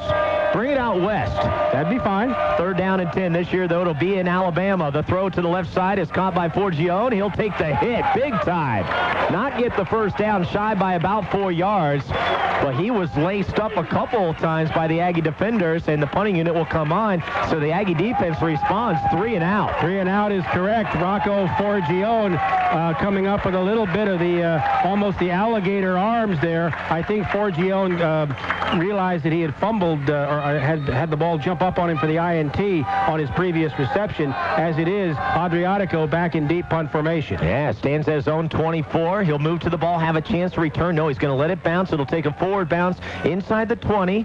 Stepping away is Adriatico, and it will be down at the 15. Now, the defense for Bloomsburg, they have given up 326 yards of offense to this potent Aggie offense. They've got to be careful, because my thinking is the Aggies have only held a double-digit lead on 2 occasions, which amounts to about 2 touchdowns. If they get one that opens up a 3-touchdown lead, I think that spells trouble for the opponent. Certainly does, because then you're looking at making up a pretty good-sized deficit in a relatively short amount of time. The caveat to that, though, Steve, is that Bloomsburg has been able to catch the Aggies overplaying a little bit on some of the gimmick plays, and that's kept Bloomsburg in this football game. This possession will begin on the 15-yard line. Shadows creeping over the field here at the Tomb. Hand off to Matt Brown. He'll run right side, try to get around the corner, and be slung down. A loss on the play. A great tackle made by big number 90. That is Kevin Petrie. You've mentioned his name already a couple times. Kevin Petrie coming up with another big play here for the Huskies. That time, Petrie just isolating himself on Matt Brown and flinging him to the ground. No gain for UC Davis. 2nd down. In fact, a loss of 1 yard now. 2nd down and 11. And no relation as we know it to Jeff Petrie, because just the spelling of the name's a little different. The Petrie here in Sacramento, P-E-T-R-I-E. The Petrie on the field, minus the E. 2nd down and 11, loss of 1. JT, a quick pass to the outside. Matt Brown couldn't make the catch because the sun was in his eyes. Exactly right. He's shielding his eyes from the sun and just unable to make the catch, and doubtful that UC Davis will go any more to that side of the field. That's interesting. On this possession, the sun just at that point in the solar nexus, I guess you call it, yeah. that Matt Brown unable to see, and the Ags now with a 3rd down and 11 situation. But in a way, it shuts down the right side of the field, advantage Bloomsburg. 3rd down and 11 for the Aggies, deep in their own territory at the 14-yard line. Out of the shotgun, JT fakes the draw to Matt Brown, steps into the pocket, has pressure. He may go down, still on his feet, still rolling out now to the left side. He better be careful. He's in the end zone now and will throw to the sideline. That was a very dangerous play and almost resulted resulted in a safety for the Bloomsburgers.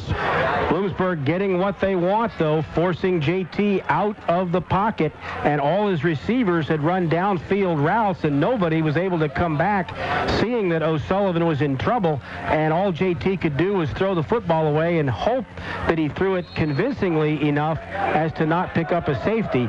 But Greg Alley on to punt now for the Ags, and Bloomsburg could be in pretty decent field position. Yeah, Alley had 4 punts last week, averages 37 on the year, a long of 59. High into the air. It will be taken by 24, Toye Berry, the safety.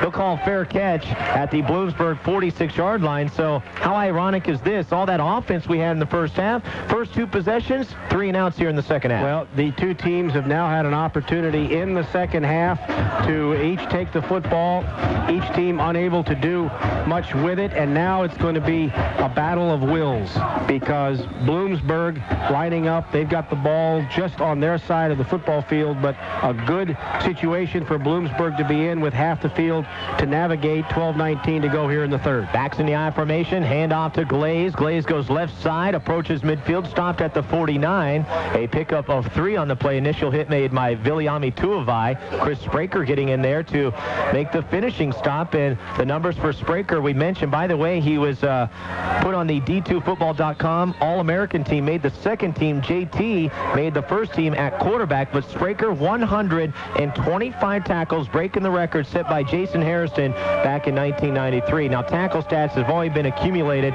since the 1987 season, but Spraker's been darn good for this defense, if not great. Second down and 7, handoff Glaze, runs behind his fullback and will be close to the first down, marked at the Aggie 45-yard line. He needs to get to the 43, but had big number 29 Jamison McLaughlin in front of him, and that's why those running backs have great success.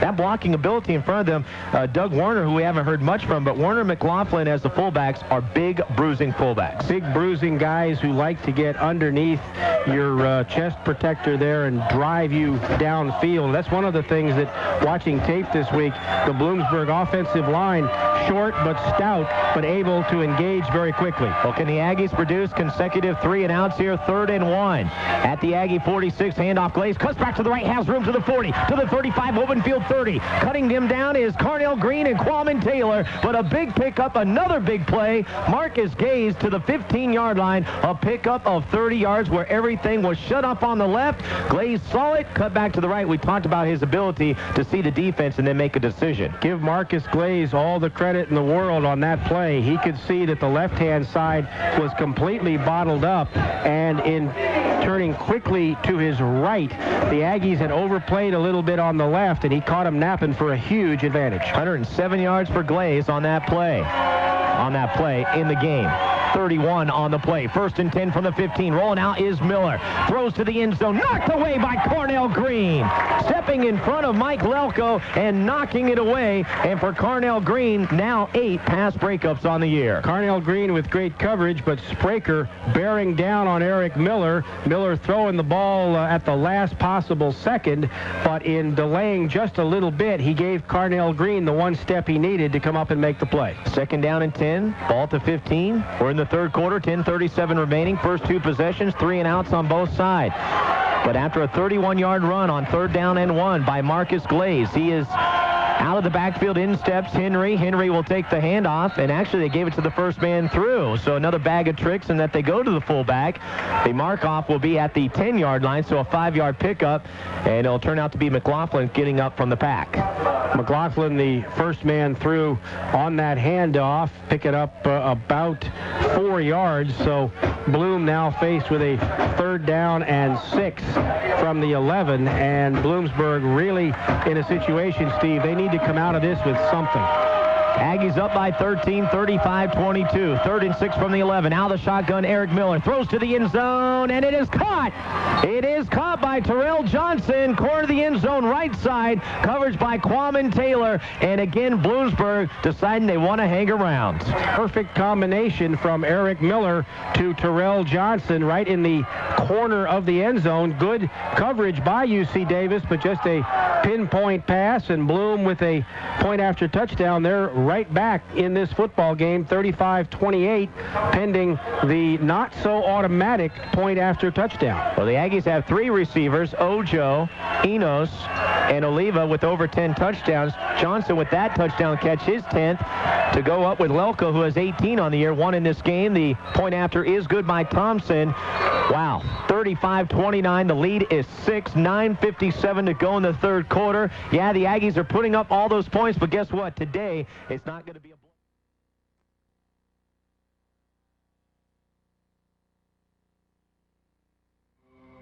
Here we go, reverse play, handoff from Carnell Green to Tom Watts, but Bloomsburg able to sniff it out, and the ball will be marked just shy of the 30-yard line as the Aggies will come back out on offense.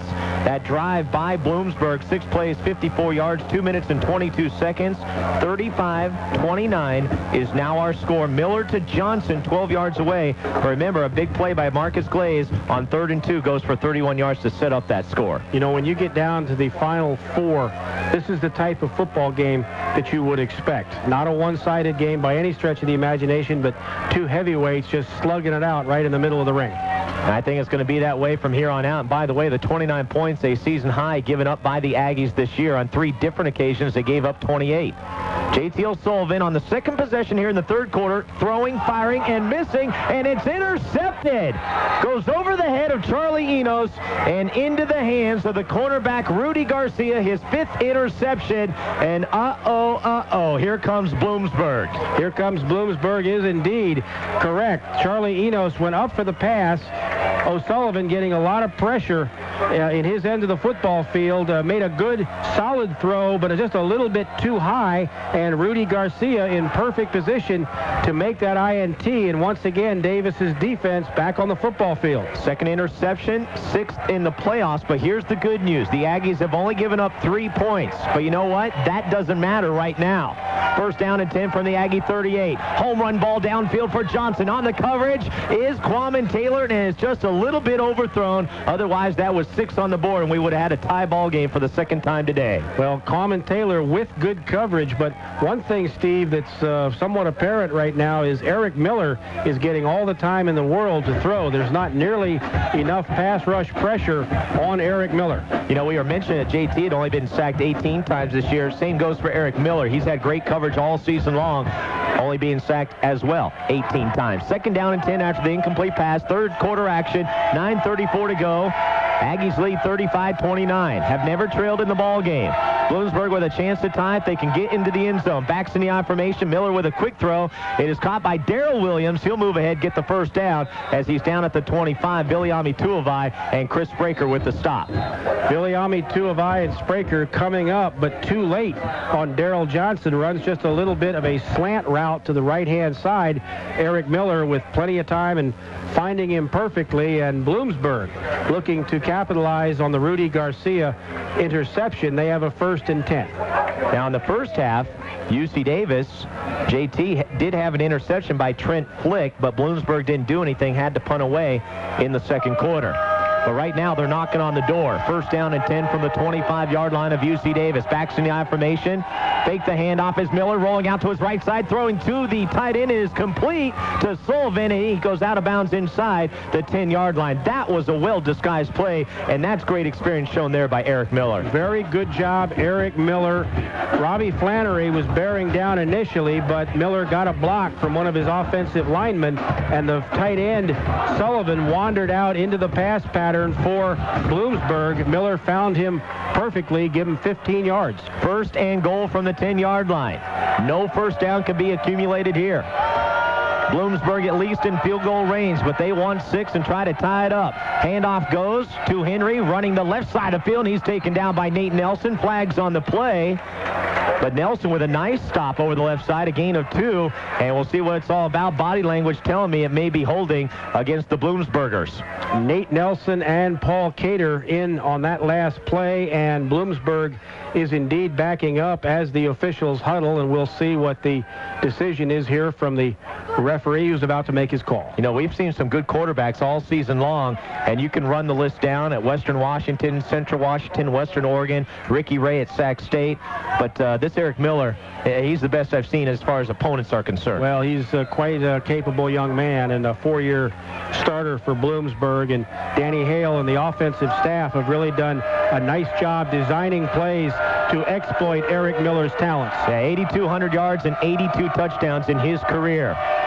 First down and goal from the 20-yard line. So a 10-yard mark-off after holding was called against Bloomsburg, and Miller to throw to the end zone. Oh, Lelko was wide open as he got inside of Tom Watts, but Miller missed him, and another flag, and it's against the Huskies.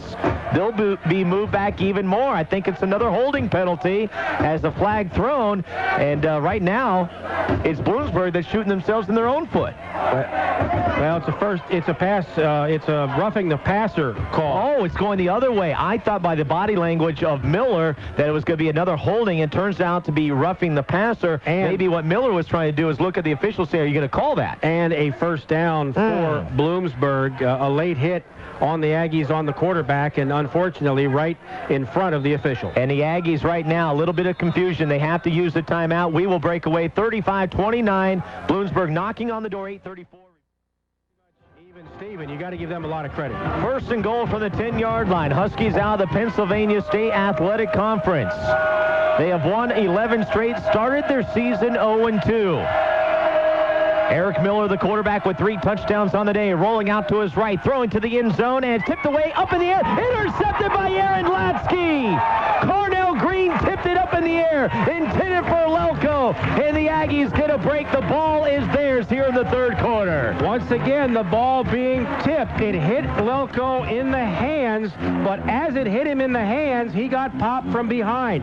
The ball jumped straight up and into the waiting arms of Hale.Husky, a young man who is relatively new to this program, but certainly not new to the game of football. His dad was a professional offensive lineman for the San Diego Chargers, and a big turnover. And the onus now, Steve, is on the Aggie offense to get out of this end of the field and try and make something of this turnover. First and 10 from the 6-yard line is where the Aggies will begin.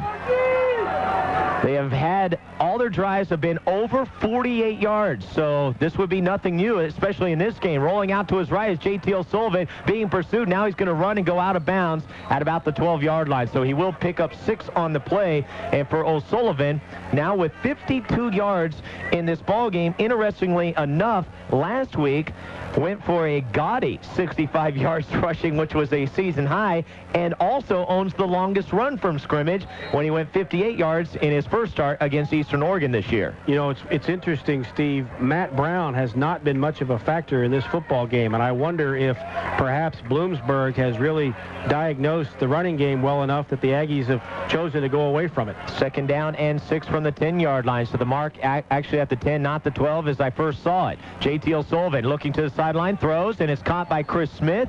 He will go down, stay inbounds, and I think he got the first down as he is down at the 16-yard line. That looks like it's good enough for me. Second catch for Smith. Smith with his first Aggie touchdown in his career, coming in the first half when he went in from 7 yards away.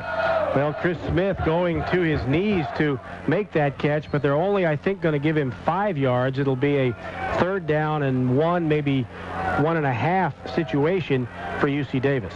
All right, the Aggies in this quarter, 3 and out, and then a interception that fortunately did not cost them, thanks in part to Hale.Husky, and also a little help there by Cornell Green, who had the initial tip on the attempted pass by Miller that have the Aggies and the ball. Third and short. Matt Brown has the first down and much more as he gets near the 30-yard line out of bounds. So nice play there as Matt Brown and O'Sullivan now kind of going neck and neck for the rushing honors. Well, that's the Matt Brown that we've more than been used to this season. Bloomsburg, as we mentioned, doing a good job of stuffing the middle, and that has forced the Aggies to go outside, and that time Matt Brown getting the first down with plenty of room to spare. 35-29 Aggies lead. They have never trailed in the game. 7:32 remaining third quarter, first down and 10. Hand off to Matt Brown, runs left side, finds a hole, gets across the 30 to the 35. And that'll be a nice pickup, getting half of what he needed. Bringing up second down and 5. Bloomsburg's linebacker, Greg Roskus, a little slow to get up. He put a nice pop on Matt Brown, and then Matt Brown put a nice pop onto him, and Roskus down for just a moment, but a 6-yard gain for for UC Davis, and it gets them out of that shadow of the end zone area. More importantly, Steve, it gets them out of that area where they were having trouble seeing earlier in the game. Kind of having thoughts of the Vikings-Lions game, where the Vikings needed a big play, got it from Robert Smith, who scored a touchdown. I think the Aggies need one of those right now. JT throwing off his back foot and almost intercepted. Trent Flick stepping in front of the intended receiver, Chris Smith, and thank goodness Chris Smith able to kind of hold on to the ball and wrestle it away. Otherwise, it was an INT. Well, Chris Smith knew the situation was very dire, that Flick almost had the interception, and Smith able to knock it away at the last minute. Not a good throw for JT. The Ags now looking at another third down situation. JT 15 of 21, 219 yards in this ball game.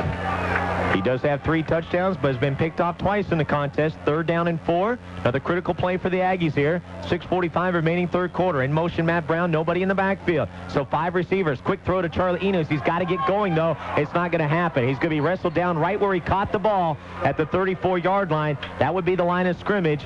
And looks like UC Davis will have to come out and punt second time for Greg Alley. Give Bloomsburg a lot of credit defensively. They knew that they had to stop Charlie Enos. They knew pretty much that the ball was going to come in Enos's direction, and Charlie able to make the catch, but no running room thereafter. It doesn't matter right now, but I can't help but think of the blocked field goal and the blocked PAT that I think is just going to loom large. We said it then, we'll say it now. 35-29, Aggies up by 6, but they will punt away. Back for Bloomsburg at his own 27-yard line will be Toye Berry, another fair catch called, and this will be at the 22-yard line. That's where Bloomsburg will begin. So I think you said it correctly, DK. This really is just a battle of wills back and forth, and who can make the big play. Well, and Bloomsburg, as we've seen here in the third quarter, they have made the one big play, plus their defense has come up with several stops on UC Davis's offense, and now Bloomsburg with an opportunity, 5:58 remaining here in the third, and the UC Davis defense is going to be called on to make a stop. You know, it's interesting, outside of the 4 option teams that UC Davis has seen, this is the most yards they have given up to an opponent, 179 yards on the ground, thanks in part to Marcus Glaze, who has 107 yards. Darrell Williams with 44. Handoff to the other guy, Henry, and Henry's going nowhere. Justin Locke brings him down behind the line of scrimmage. A loss of 3 on the play, back to the 20, so 2nd and 13 approaching Bloomsburg. Nobody picked up Justin Locke that time. The Bloomsburg offensive line trying to gap block a little bit, but nobody picked up Justin, and he was there, Johnny, on the spot to make the stop. All be spotted at the 21, so make it a loss of 2, 2nd down and 12.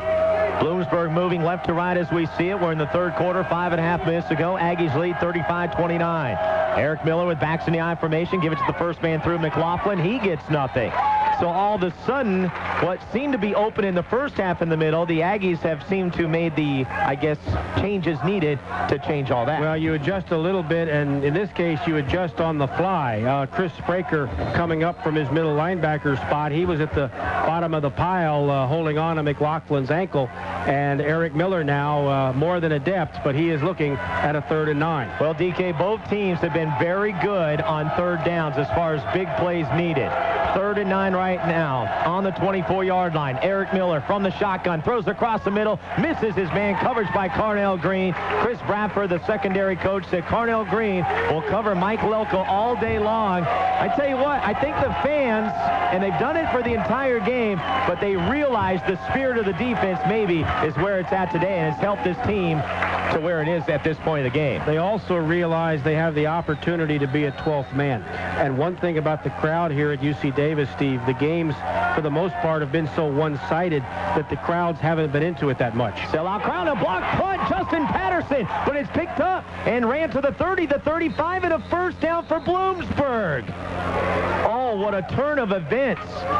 And here's the rule, though. You cannot advance it, so the Aggies will take over. Our thanks to Eric Hasseltine, plug in the ear. I appreciate that, because I wasn't sure, because otherwise it was a lucky play for Bloomsburg, but you cannot advance a punt once it is blocked. And how about this? The Aggies in great field position. Give it up for the special teams. Once the ball is has made contact with a defensive player, the offensive team cannot advance. Only the defensive offensive team can pick it up and go toward the end zone. But UC Davis, as you said, will have outstanding field position. They'll start at the 25-yard line of Bloomsburg. Just great pressure up the gut to block that punt by the Davis special teams. 4:35 remaining in the third quarter. Aggies lead by 6, 35-29 in the national semifinal game. Winner will play Delta State. Play action pass. JT looking for the end zone. Has Hanami Ojo. Instead throws to Charlie Enos. He's into the end zone. Touchdown Aggies. But flags on the play. Holding against UC Davis, and it's all coming back. Wow. That is 2 touchdowns now that have been taken away from the Aggies. One against J.T. O'Sullivan, who threw in front of the line of scrimmage after he hit Matt Brown in the end zone. This time holding will bring it back. That was a beautiful play, but nonetheless, it will come back on the Ags. Beautifully executed catch and pass from J.T. O'Sullivan to Enos, but J.T. getting a little extra additional time, and the result was the holding call, which will take the ball out to the 35-yard line. So as much as this crowd got into it 1 minute ago with the touchdown, it has suddenly gotten very quiet here at Toomey Field, but UC Davis still with an opportunity to punch it in. They'll just have to go a little farther. 6 penalties now, 84 yards for UC Davis. By the way, the block on the punt credited to Kelly Bilal. First down and 20, not 10. Handoff Matt Brown. He bruised the head, puts his shoulder down. Will go left side, pick up 4 on the play as he's stopped at the 32-yard line. That'll bring up second down, and still a long way to go for UC Davis. 4:14 remaining in the quarter. Aggies protecting what is a 6-point lead. We've only been tied once in the game. That was at sevens, and then it went 14-7, then 14-13 as Chris Smith blocked a point after. In fact, both teams scored on their first 3 possessions of the game. But we have also mixed in there a couple 3 and outs, some interceptions, blocked field goals, you name it. We've had it all, but you wouldn't expect anything less on a beautiful day here at the Tomb. Audible at the line by J.T. O'Sullivan. 5 seconds on the play clock. 3 now. Now 2 gets the snap off. Blitz is coming. J.T. rolling out to his right side, has room, buys time. Now will run with the ball, gets across, has the first down, 20 to the 15, cuts the inside, back to the left, finding the room. He's to the 10, he's to the 5, running forward, diving ahead, and where are they going to mark him at? The 1-yard line, and JT puts his hands up, almost reminiscent of that Francis Montez a couple of years ago when he had a big day during the playoff run. You can't say enough about the athleticism that J.T. O'Sullivan brings to the football field. Bloomsburg flushed him to the right-hand side. O'Sullivan with a huge head of steam going down the right sideline, cut to the middle of the field, ended up working his whole way over to the left-hand side of the field, run out of bounds at the 1, a 31-yard gain. And now 79 yards on 8 carries for JT. First and goal from the 1-yard line. Aggies trying to go up by 2 scores. Handoff Matt Brown. He's in! Touchdown UC Davis. And all 6 touchdowns today for UC Davis have been inside the 10-yard line, and that will be your University Honda Aggie play of the game. As Eric Friend will come on for the extra point. They're going to go for 2, it seems like, so Friend will not come onto the field. 41-29, good thinking here. You get 2 and you're up by 14. You got to go for 2 in this situation, and you have a sheet of paper on the sideline, Steve, that tells you how many points you've scored, how many points the opponent has, and whether it's good to go for 2. That was initially conceived by Dick Vermeil when he was the special teams coach of the Los Angeles Rams. By the way, that is a very impressive drive for UC Davis. Was an outstanding athletic play from J.T. O'Sullivan, putting the Aggies into the end zone, the 1-yard run from Matt Brown, and now a 2-point conversion try. Well, the Aggies have always had blowouts. They've never had to go for a 2-point conversion, and a bad snap by Christopher Mabin didn't get it up in time, and that means they result in a penalty because the Aggies jumped off sides, and now Bob Biggs will elect to go for the extra point. He's bringing in new gear and new players, and Eric Friend steps on as he has only missed 2 on the year. impressive. 71 of 73 coming into this ball game, and he is a perfect 5 for 5, trying to make it 6 for 6 now. The situation dictates the two-point conversion. However, with the mark-off against UC Davis for the illegal procedure, that makes the one play in the box that much more difficult to get, so you try and tack on the point from Eric Friend. Eric Friend will have to cover 25 yards after the mark-off to get the 1 point needed to put the Aggies up by 13. His holder is Michael Oliva, who has a 4-yard touchdown in this game. High snap, put down by Oliva. Kick is up, and it is good. Eric Friend, you're awesome. Awesome, my friend. 42-29, 3:22 remaining in the third quarter. Again, you got to thank the special.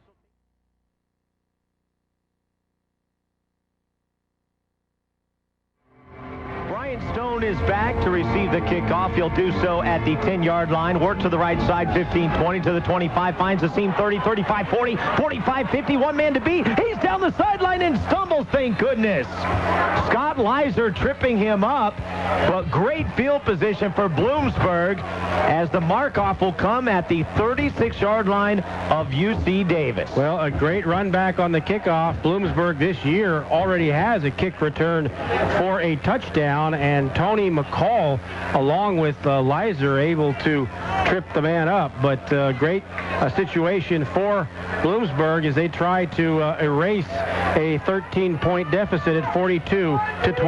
57-yard return for Stone. Let's see what it amounts to here as the Aggies lead by 13, 3:10 to go in the third quarter. 42-29 our score. Handoff goes to big Marcus Glaze, who really has been quiet since that shovel pass in the second quarter. He gets to the 30-yard line, so a pickup of 4 in the play. The Aggies have led by double digits on 3 different occasions. And what I'm trying to say there is that Bloomsburg has been able to answer the call on all 3. 28-16 the score was in the second quarter before Miller hit Darrell Williams on the 75-yard touchdown. 28-22. Aggies went up 35-22 at the half. First score, though, here in the third quarter was Miller to Johnson, Terrell Johnson, from 12 yards out that made it 35-29. And actually, Bloomsburg, I hope I'm not giving any foresight, but if they score, it would be the third time they cut it back to single digits. Ball complete on the catch to Lelko on the left side of the field to the 20-yard line. A pickup of 11 on the play. 2:26 clock stop for the moment. First down for Bloomsburg, as again the Eric Miller connection to Lelko that's worked quite a long time for the Bloomsburg Huskies works yet again, and the Huskies knocking on the door of UC Davis. They are at the front door of the UC Davis red zone. It actually has been a mild performance for Lelko. 4 catches, 47 yards, but including a 20-yard touchdown. Handoff to Glaze, works the left side of the field. That's the short side, and he's brought down immediately on first down and 10. Picks up 2. Chad Jenkins over on the left side to make that stop. Bloomsburg with a record of 11-2. UC Davis trying to go for their first ever 13-win season and make a trip to the finals for the first time since 1982 when the Aggies went and lost to Southwest Texas State. Now, my question there, did they play that in Alabama in 82, or was it a different? I don't believe so. I believe it was a different venue. In fact, I believe it was down at Southwest Texas. They played the title game at campus sites in those days. Unfair. Second down and 6 from the 16, and the ball thrown away by Eric Miller, and Chris Spraker asking the official. He was between the hash marks. Nobody was around the ball. Why don't we have a grounding call? Well, I think Chris Spraker pleading his case with the official, and I'm not sure that he shouldn't be correct, but the official was not buying it. Miller that time being flushed with good outside pressure from UC Davis. One score to duck in at halftime of the SEC championship game. Florida is out in front of Auburn by a score of 21-3. Third down and 7. Ball to 16-yard line. Here's another big third down play. We've had many, and a lot have been successful. Eric Miller with time. Pump fakes. Now rolls out to his left. He can run if he wants to. Throws for the end zone and misses his man. He made that quick communication with Johnson, who was cutting up, to say, go ahead and cut back. I'll try to get you over the top. It didn't work. It falls incomplete. And now you're faced with fourth down from the 16. It would be about a 33-yard field goal. You mentioned the inefficiency of the kicker. You may have to go for it. And we made this comment that almost in a way Bloomsburg represents what UC Davis was in 96 and 97 when they didn't have a kicker. Forcing them into 4-down territory. The crowd is on its feet. Big play coming coming up. You betcha. 4th and 6 from the 16. Miller drops back with time, and now he's going to be sacked, and the ball's fumbled loose on the field. Picked up by UC Davis, and Justin Patterson is going to make a trip to the big house. The 20, the 10, touchdown UC Davis. Yeah! Justin Patterson in on the sack of Eric Miller. The ball popping loose and popping right into the hands of Justin Patterson for the touchdown. We'll get the official yardage here momentarily, and I'll tell you, the two happiest people in this crowd of 10,111, Dave and Diane Patterson, whom I met earlier this afternoon. Great folks, and they are so happy right now. Well, Justin Patterson joined that group. That is one man right now, Greg Alley, in going with the bleached blonde hairdo, and it pays off. And that is a 10-point swing, my friend. How about this? Miller sacked by UC Davis, and we don't have the official yardage for Patterson, but we'll get that to you. 68 yards unofficially, 68 unofficially. The fumble recovery and touchdown by Justin Patterson. And the Aggies will go for 2. 48-29. JT O'Sullivan audible at the line, has 3 seconds on the play clock. Quick snap. Hands off to Matt Brown. Matt Brown right side. He's going in. And the Aggies are half to 100, but we've got a penalty flag on the play. So don't put the 50 up quite yet, but I can tell you that play right there will be the play of the game if the Aggies go on to victory, because it's a 10-point swing. If you've got a field goal kicker, you kick a field goal in that case. That was not the case. UC Davis produces the sack, the first of the day, and returns it unofficially for 68 yards, thanks in part to Justin Patterson. Chris Thompson, the field goal kicker for Bloomsburg, just 1 of 6 from 30 and beyond. I noticed that during the course of the week and thought, And I'm telling you, it's just like Davis had the same situation with Carson Newman and New Haven, more so for New Haven, where they could have kicked what would have been about a 40, 45-yard field goal, but they were going into the biting wind of the Yale Bowl, and there was just no chance. So the Aggies went for it on 4th down, and as we all remember, when we try to forget, Wes Terrell came up a half-yard short. And we also remember that there was biting wind throughout the Yale Bowl. UC Davis still going to go for 2, but from 13 yards out. This is the oddest 2-point conversion I've ever seen. From the 13-yard line, JT O'Sullivan fires to the end zone, and it's knocked away. Knocked away at the last moment by Bloomsburg. That was Rudy Garcia who had the earlier interception. Doesn't matter. Aggies up by a bunch right now, 48-29. I tell you what. Sports 1140. Ball taken by Darrell Williams on the kickoff from the 10. He's out to the 25-30, still on his feet and down at the 34-yard line.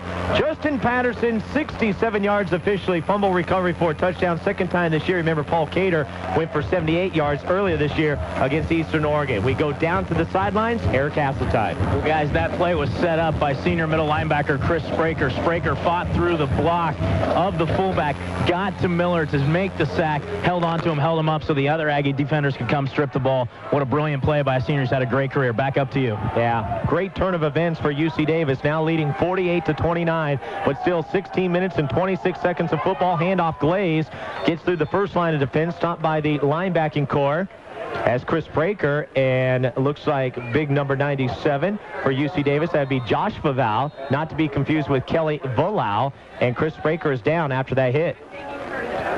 Chris Spraker, I think, catching a knee to the helmet area. He's removed his helmet. He's going to be fine. Yeah, he's getting up a little slowly, but the trainers, Jeff Hogan out there lickety-split, and Nathaniel Hackett will come on and play for Chris Spraker at least one play. Chris indicating to the assembled multitude that he is reasonably okay, but he has to come out for the one play. But I tell you what, I'm really impressed with Glaze. He is a primo running back. Yeah, one more year to go, too. Just a junior. 2nd down and 5.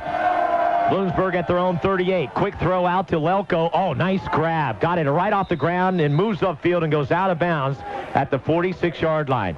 That was quite a catch. The epitome of the fingertip grab. He got the bottom hand literally on the turf, and the ball hit on his hand, covered by the other hand, and that's the type of play that makes Lelko the great receiver that he is. Aggies led 35-22 at the half, and then Miller to Johnson. Terrell Johnson made it 35-29. Then after Aggies threw an interception, Bloomsburg returned the favor as Aaron Lasky intercepted a pass by Miller. Then UC Davis had to punt. Bloomsburg went 3 and out. The block on the punt set up a touchdown, and then a defensive touchdown just moments ago. Completion to Johnson on the left side of the field. He's up across the midfield stripe to the 46-yard line, and that will leave him about 2 yards short of the first down. But 67 yards, Spraker with the sack, Patterson with a pickup, goes the distance. Matt Brown had a 1-yard touchdown before that, and really it's just those little plays, the block punt, and obviously the defensive play that has been the difference. Special teams and defense are what win games deep into the season. And it is amazing that Bloomsburg, really the story for them has been the lack of a kicker when they needed him. Wow, what a hit. Glaze took it. Chris Spraker back out on the field to make the stop. The guy is amazing. Now Glaze will get the first down, but everybody saw the hit applied, all 10,111. Glaze is glassy-eyed after that hit from Chris Spraker.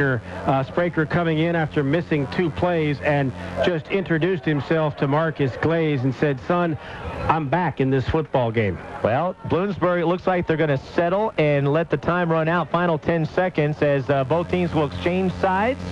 And it'll be 1st down and 10 when we come back. Third quarter's in the books, and your Aggies lead 48-29. Eric Castine, our host, back at the studios. Scott Marsh. We go 4th quarter, 1st down and 10. Hand off to Glaze. He gets out into the open. Boy, he scored it away from a couple tacklers. First, it was Robbie Flannery. Next, it was B.J. Brust. And finally, Nate Nelson able to bring him down. Not before Glaze able to get 11 yards on the play. Let's run down the numbers for you. And you know what? They are not updated, so we won't do that quite yet. Marcus Glaze, the reason they're not updated because he keeps adding to his totals, and Marcus Glaze refusing to go down upon first contact. 1st down and 10, this time at the Aggie 32. Rolling out Miller, throwing off his back foot, complete to Johnson downfield. Tony McCall on the coverage. Ball go out of bounds at the 19-yard line. So Bloomsburg, of course, will not give up yet. But I'll just say this honestly, you got to feel a little bit more comforted with the fact that UC Davis is up by 19. At 3 occasions, they were up by double digits, but couldn't increase it to close to a 3-touchdown lead, but have now. It's a 3-possession game for Bloomsburg, but this football team, Steve, they are not going to go away. This is a club that knows they can score quickly on Davis. They've done it previously this afternoon. Well, it's going to take a lot of work here in the 4th quarter. 1st and 10 from the 19. Handoff Glaze around right side. Tackle from behind by Robbie Flannery. Stop at the 15-yard line. Glaze well over the 100-yard mark. And as we mentioned, UC Davis against the rush defensively. Well, with the option teams, they were going to give up the yardage. St. Mary's 244, Southern Utah 248, Mesa State last week with 260. But you take the other 8 teams that were not option teams, and the Aggies gave up 703 yards overall, an average of 88. And they've given up a bunch in this one, close to 200. That's a tribute to this Bloomsburg rushing offense. Miller with a fake handoff, rolling right, throwing end zone, and it's not caught. What coverage! Oh, and we got flags on the play. As soon as I give a compliment to Carnell Green, he is called for PIs. He came over the back of Lelko. It was close, but I thought a great athletic play. Certainly looked like a great athletic play from Carnell Green, and the flag thrown very, very late. But still, it looks like it's going to go against UC Davis. Pass interference, and that will set Bloomsburg up right on the doorstep of the Ags at the 3-yard line. Wow, what a break for Bloomsburg. Much needed, especially at this point of the ball game with 13:58 to go and the score 48-29. Again, the Aggies have never trailed in this one. As 4 Aggie defenders, Kwame Taylor, Billy Amituavai, Paul Cater coming onto the field along with Kelly Valau. They'll step on defensively. Goal line stand here. 1st and goal from the 3-yard line. Backs in the I formation. 2 tight ends. Hand off to Glaze. And we have flags on the play, so hold the phones. We'll try one more time. Glaze taking the handoff and then hearing the whistles before any contact initiated. We'll see what the call is here. Procedure is the call, and it goes against Bloomsburg. So that will take them 5 yards back, put the ball at the 7-yard line. Well, we've got the numbers updated now. 459 yards for Bloomsburg, 387 for UC Davis. Both teams averaging just about 7 yards per play. 177 rushing, 282 passing for Bloomsburg. Aggies 163 on the ground, 224 through the air. First and goal now from this 7-yard line after the mark-off. Two-receiver package to the left. Handoff Marcus Glaze. Follows his blocker. Oh, he got tripped up at the last moment. Otherwise, he was into the end zone. And I think the credit will go to Robbie Flannery with a little help from Nate Nelson. Robbie Flannery, indeed, the first to make contact with Glaze. Glaze had a good head of steam as he turned that corner, but unable to get past Robbie Flannery, who now comes out of the ball game, as does Nate Nelson and Tom Watts. The ball at the 3-yard line now for Bloomsburg. Second down and 3. So second and goal from the right hash mark. Now Bloomsburg is moving in the direction of the student section. Hand off to Glaze, and he is gang tackled. Jumping over the top was Kelly Vallau. I guess you give him a little credit, but the stuff made in the middle as it looks like Glaze gets to the 1-yard line. And Bloomsburg inching closer to the end zone, but not yet able to put it in. Very, very little room to maneuver, Steve. You've got 22 bodies massed in what is not much bigger than a phone booth down there. So every inch is a tough go both ways. Well, now third and goal from the 1-yard line. Two tight ends. Lelko out to the left. Backs in the I formation. Miller to throw inside. Caught. Touchdown, Lelko. Carnell Green did his best, but Lelko was just a little bit better, at least on this play. And Bloomsburg hanging around now 48-35 with the point after pending. Now we got to see if they're going to go for the 1, and they will, as Chris Thompson is onto the field of play to kick the extra point. Chris Thompson, the kicker for Bloomsburg, has had his share of misfortune this afternoon. He's had a point after touchdown blocked. He's had a field goal blocked. Lelko will be the holder. By the way, Lelko's second touchdown of the day. Lelko in the playoffs has been outstanding. His 7th touchdown in the playoffs. The kick by Thompson is up. It is good. 48-36, 12:38 remaining ball game. This has been a barn burner. Fun one. Hitting Lelko for the second time. It is taken by Paul Cater on the kickoff as he is down at the 22-yard line.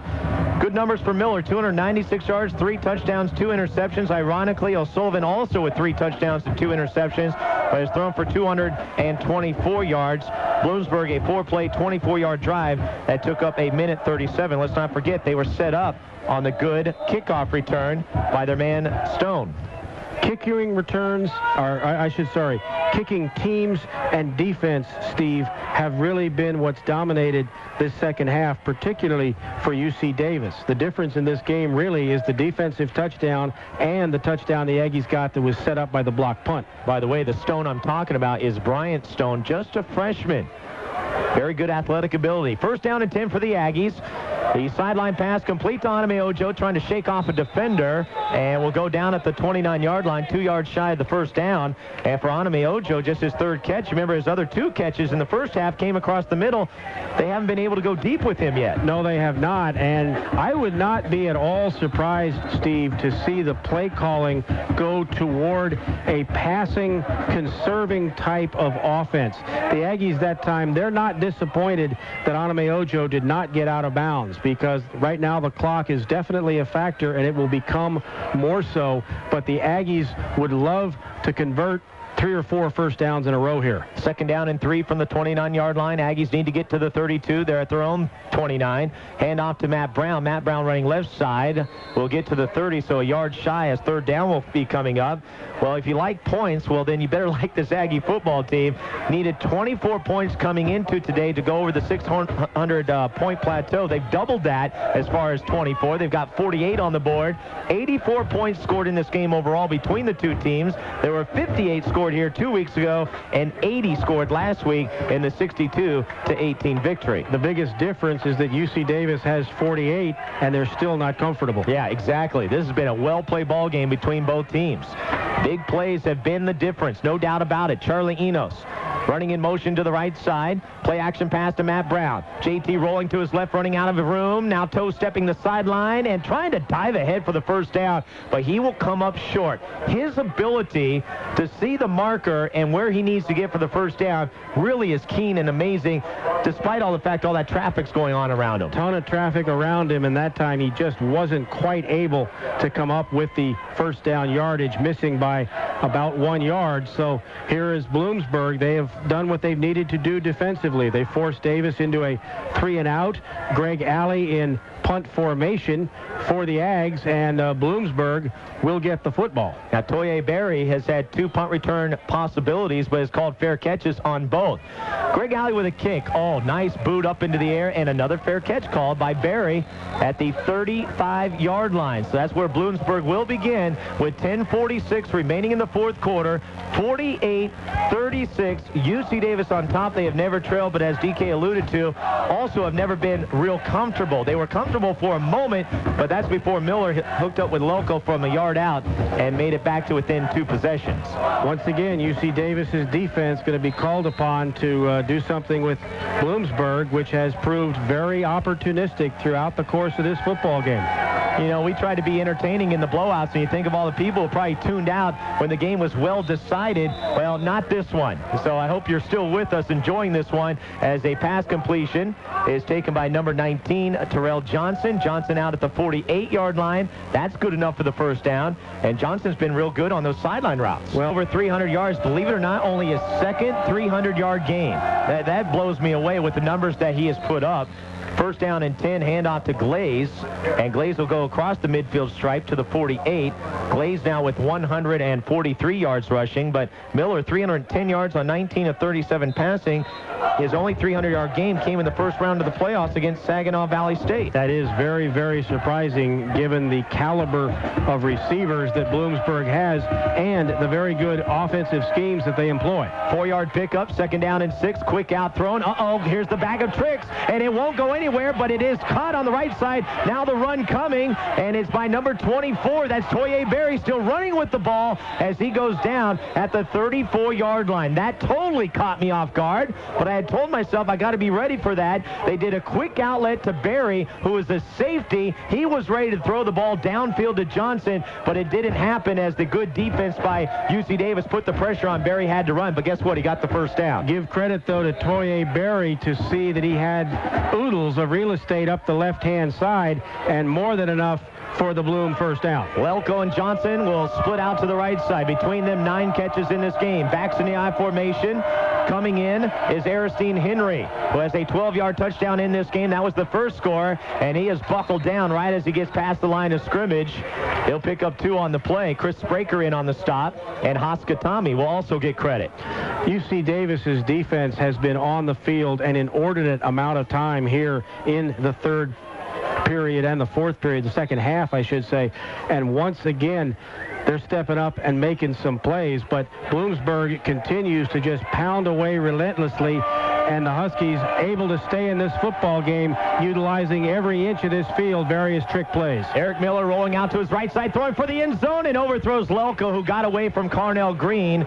In pursuit was Tom Watts, but that one wasn't even going to be close. In fact, Lelko gave up right away as the pass went sailing over the head and into the end zone. So incomplete, 9:03 remaining in this ball game. Third down and 9 coming up, and on the day, Bloomsburg 6 of 12. Meanwhile, the Aggies 7 of 11 as they'll bring in a new unit on the defensive side of the ball. Well, you have to shift 4 and 5 defenders at a time because these kids, Steve, are very, very exhausted on both sides of the ball right now. It's all about will. I'm going to stay with that one. That theme seems to be a good one here in the second half, DK. Third down and 9. Out of the shotgun. Fake the pass. There's the shovel pass. Marcus Glaze. Can he get the first down, though? He keeps pushing forward, and he'll be 2 yards short. Thanks in part to Chris Spraker, who sniffed it out.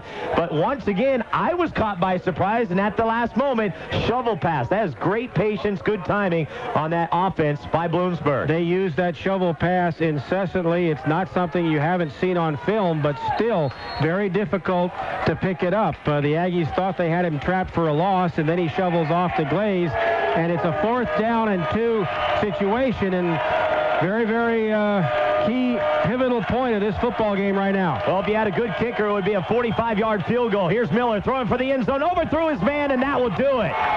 Bloomsburg will go down on downs. Make sure there's no penalty flags. Is there, DK? Yes, there is a penalty flag, and I believe it's going to be a pass interference call. Oh, my goodness. How many times? And it looks like it'll be holding against the defense. That would be UC Davis, and new life for Bloomsburg. No question about it. A couple of fouls on the play, and let's take it down to Eric Hasseltine. Eric, what was your viewpoint there?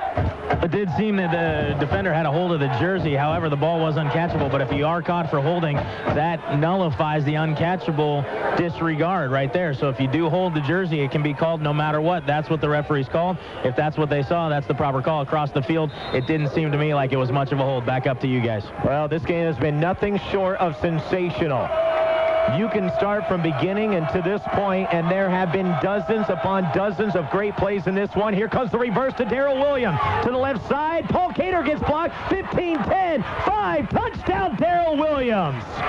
Paul Cater could have made the stop, and he was blocked at the last moment by big number 73, Sean Fluso. That ignited Darrell Williams down the left sideline, and guess what? Bloomsburg is within a touchdown score. Once again, the reverse working just splendidly for the Huskies as Williams goes into the end zone. We've now got 90 points on the board. Bloomsburg lining up for a point after touchdown that would draw them within 5. More importantly, another touchdown for the Huskies could give them the lead. Bloomsburg has missed a field goal, and they have missed a point after. In that case, if they would have had those, they may be going for 2 here. But things have shifted around as the ball be sent through the uprights. This game is amazing. 48-43. Aggies still lead, but it's by an eyelash. 8-11. Going into the fourth quarter was 19. It is now shrunk to 5. Kickoff taken at the 20-yard line by Tom Watts. Hits the left sideline and goes out of bounds at about the 35-yard line. Here in the fourth quarter, Eric Miller with one of his 3 touchdowns to Mike Lelko from a yard out. That made it 48-36. That was set up by a 57-yard kickoff return by Brandon Stone. UC Davis then went 3 and out, and then Bloomsburg responds with an 8-play, 65-yard drive. 2:35 off the clock. Darrell Williams had a 75-yard touchdown reception earlier in the game, has an 18-yard touchdown on a reverse play, which was a first down because holding was called on 4th down. That gave new life to Bloomsburg. So now the Aggies, how will they respond? Still up in this game, 1st down and 10 from the 33. Quick out and overthrown. JT missing his man, Matt Brown. You got to hunker down here. Yes, you do. And Matt Brown that time just unable to come up with the throw. But Bloomsburg putting a lot of pressure on JT O'Sullivan right now. This Huskies defense fired up. The offense has now given their team a chance to get back in this football game, trailing by just 5 points. And Bloomsburg defense fired up. And the Aggies need some first downs, and they need them desperately. Well, the last time that Bloomsburg went to the playoffs, it was just a couple years ago in '95. They lost to Clarion in the first round. They've never had a sniff of the semifinal until right now. 2nd down and 10. JT stepping into the pocket, flushed out to the right. Does he want to run again? Here he goes. Going to be wrestled down from behind this time, though. Quickness on the defensive side, then a late hit. That should be a flag. Referee's right on top of the play. Tackle made at the 33-yard line. JT's on the ground. The man with the white hat, the guy who leads the officials, saw right in front of his eyes JT get hit late. And JT is pleading his case, and he's not going to get it. And you sure got to wonder, because the objective here, you should protect the quarterbacks from late hits, and there was definitely one there. So that will leave the Aggies with 3rd down and 10. No gain on that last play. Clock counts, 7:17 and counting. 48-43, Aggies lead here in the fourth quarter. JT working out the shotgun with nobody in the backfield. Flags on the play. That would indicate it's probably against the Aggies. But we will wait for the official call by the official. And it is procedure against UC Davis. Mark him off 5 and replay the down. 3rd down and 15. And I just get this sense, DK. I know you're nervous. I'm a little bit nervous. The fans are nervous. Everybody's nervous in a situation like this because you've seen a 3 touchdown, in essence, an 18-point lead practically disappear in the space of 2 series. And now Bloomsburg has got the Ags right where they want them in a 3rd down 15 situation at the 28. Well, you take away the last 3 games of the regular season, the others played pretty easy doings for UC Davis. JT, and he will be sacked. They fumbled the ball. It's loose, picked up by Jordan Bugarski, and he'll move forward to the 32-yard line, but not enough for the first down. In fact, a good distance away, he needed to get to the 43, but almost a costly mistake for UC Davis. It is costly in the sense that now they have to give the ball back to Bloomsburg, and Bloomsburg, it's taken them a while, but now they're back in that position where they can take the lead. 6 minutes and 31 seconds counting.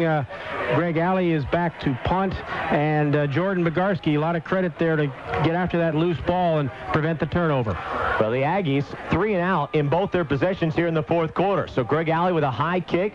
Toye Berry wants another fair catch, and he has to come out to receive it at the 37-yard line. And I just sense new life on the other side of the field. The Bloomsburg people, the constituency that came out here to see their team play, I don't think they traveled all the way down I-80, probably took the plane, but they have their team in position to take the lead. 48-43 our score. Bloomsburg with the ball, down by 5, 6:07 remaining in the ball game. What a monumental comeback for the Bloomsburg Huskies here in the 4th quarter. 549 yards of offense. Flags on the play before it can set itself off, and it looks like procedure will be called against Bloomsburg, marking them back 5 yards. So 1st down and 15 coming up. Since halftime, the Aggies have only been able to muster up 69 yards of offense after producing 326 in the first half. That's where the Bloomsburg D has stepped up and gotten them back in this football game. The 2 3-and-outs for UC Davis loom very, very pivotal right now. You know, the Aggies went over 600 yards 2 times this season. They are 51 yards from giving up 600 defensively. What a hit!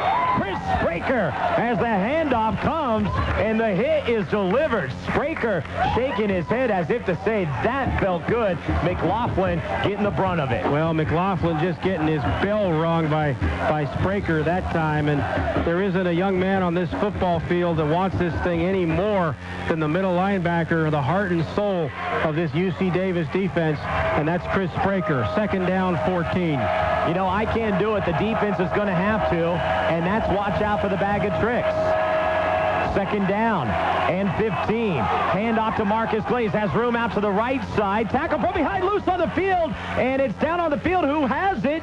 And it looks like Bloomsburg may have gotten it back and also gotten some yardage out of it. Glaze went down at the 40. Ball came popping out of his hands and moved forward to the 45. Forgione jumps on it, the backup receiver. And how about that? A break for Bloomsburg. They've got 3rd down and 3 coming up. When it should have been 3rd down and possibly 7, but the ball, that's why they shape it the way they do, Steve. It's a funny bounce sometimes, and that time the funny bounce went in the direction of the Huskies. That wasn't the bag of tricks play that I was thinking of, though. 3rd down and 3. Ball to 45. Bloomsburg has to get to the 48. Watch for the big play. Miller rolls out to his left. Throws downfield. Has Johnson wide open. Makes the catch at the 20-yard line. And he's out of bounds at the 16. There is the big play. Coverage on the play by Kwame Taylor. 5:12 remaining. And you should see the rejoicing going on across the field. Unbelievable. Johnson getting 2 steps on Kwame Taylor, and just a perfect throw from Eric Miller right on the money. And Bloomsburg now at the UC Davis 15-yard line with just a shade over 5 minutes remaining here in regulation time. Well, Terrell Johnson, the hero for the moment, gives his team a new 1st down. This time 1st and 10 for the 15. Miller running, throwing, had to right away because Spraker got in on a blitz. And then Spraker saying, well, where's the flag? Did he throw to anybody that was in the vicinity? I think you can get away with that one. That wasn't too bad there, but 2nd down and 10, clock stopped with 4:56. And you can't help but now to start thinking of what happened to the Aggies in 96 and 97. This is different personnel, no doubt about it, but there are a few guys on this team that were a part of those squads. Chris Spraker being one of them. And you can go right down the line of seniors. 2nd down and 10 for the 15, under 5 minutes to go. Aggies lead by 5. Fake the handoff. Miller looking for the end zone. Nothing there to the left. Rolls out to his right. Has plenty of time. Throws back to the left. And it's caught. Touchdown. The inevitable has happened. And Bloomsburg has taken the lead for the first time today. Touchdown Huskies.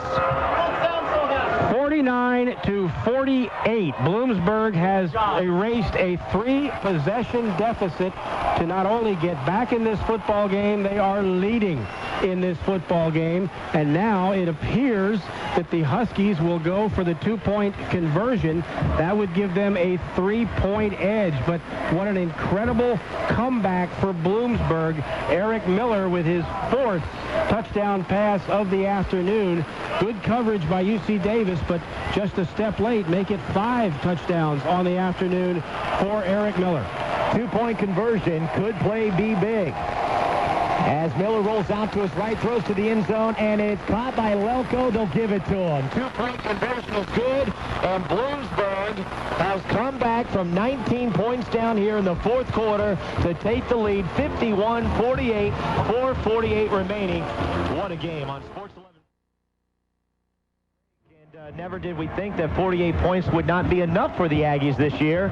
They trail 51-48, 21 points scored here in the 4th quarter by Bloomsburg. Handoff, the kickoff by Tom Watson. Clearly the momentum has shifted to the other side of the field as the tackles made a big hit at the 20-yard line. Jason Noble coming down to make the tackle for Bloomsburg, and you hit it right on the nose. This 4th quarter has belonged to the Bloomsburg Huskies. 83 plays now, 617 yards for the Huskies, and those are the type numbers that UC Davis has been used to, but still 4 minutes and 41 seconds remaining, and the Aggies in the first half anyway proved that they could move the football on Bloomsburg. The Huskies conversely have shut UC Davis down here in the second half. All right, Aggie fans, you know what? If you're listening to the game, it's time to get into that different zone. Step it up a level. 1st down and 10. That's what the Aggie offense will have to do. JT with time. Looking, now throws, and it's complete to Charlie Eno. It's been a long time since he's hauled in a catch, and he will go down at the 34-yard line. That's a 13-yard pickup. Will move the chains, and the Aggies will have it. 4:31 remaining. Ball game down by 3. First time they have trailed in the game, 51-48. One of the few times that UC Davis has trailed all season. They trailed 7-0 to Mesa State last week, but a very, very rare occurrence, and now the Aggies really in a crunch situation. Yeah, the other occasion, 3-0 to Sac State in the Causeway. Handoff Matt Brown. Matt Brown will run left side and approach the 40-yard line. Fumbled the ball! He fumbled the ball, but is he down? That's Mike. Oh, my gosh, they have given it to Bloomsburg. A costly turnover by UC Davis. Matt Brown coughing it up, and Bloomsburg takes over at the Aggie 40-yard line, and everything crumbling to pieces right in front of the capacity crowd. Matt Brown struggling for additional yardage, and as he did so, the football popped loose. Nice play by Bloomsburg to deprive Matt Brown of the football. The Huskies will have the football at the 40-yard line of UC Davis, and the defense is going to have to make a quick stop or a turnover of its own if the Aggie season is to continue. Well, we thought the big play was Justin Patterson's fumble recovery for a touchdown. Now it doesn't matter. Hand off to Glaze. He'll run the ball over the middle. Boy, he is big, he is bruising, and he gets to the 34-yard line, pickup of 6. He's now got 159 yards on the day on 27 carries. Again, offensively, Bloomsburg with 626 yards of offense. Now, they've certainly more than done the job, and we knew this was a good football team coming in. They were kind of the dark horse in the East and came from a while back to defeat Saginaw Valley, defeated Northwood last week, and now on the verge of pulling a huge upset here at the Tomb. Well, 3 turnovers by the Aggies, but none have costed them to this point. Great tackle, Lucian Kazanov coming in and making the hit at the line of scrimmage, which will bring up 3rd down and 5. Glaze got through, but that was out of the backfield. Did not get past the line of scrimmage. The clock now becoming a factor. 3 minutes and 15 seconds remaining in regulation time. Bloomsburg's now in absolutely no hurry to run these plays. I'm just going to tell you an oddity. I told Eric Friend before the game today that he would have a big kick in this one. I don't know if that will be the case or if that opportunity will come. Aggies down by 3, 3rd down and 5. Aggies need to stop here. Eric Miller rolling out to his left, looking for one man. It's Johnson. He makes the catch at the 19-yard line, going in front of Tony McCall, and that's now the 8th catch for 127 yards for Johnson. He has been the pivotal receiver here in the 4th quarter, and that kind of takes a little air out of the tires, I'd say. The ironic thing is that Lelko came into the game as the number 1 receiving threat, and yet it's been Johnson who has consistently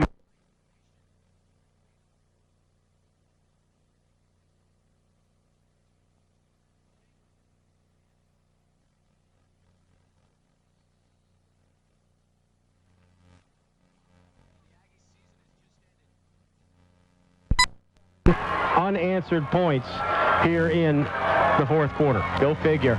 Go figure. Wow. Got to hand it to the Bloomsburg Huskies. They trailed, and they knew what they had to do, Steve. And, you know, hey, you can say all you want, but Bloomsburg has just come roaring back. The Aggies that time did not make a very good tackle on Marcus Glaze, who went into the end zone for the score. And who would have thought that any team would put up 58 points on a UC Davis defense? Well, and put it up on UC Davis at the Tomb. That's what amazes me even more. As the extra point is good, your score, 58-48. The tables have...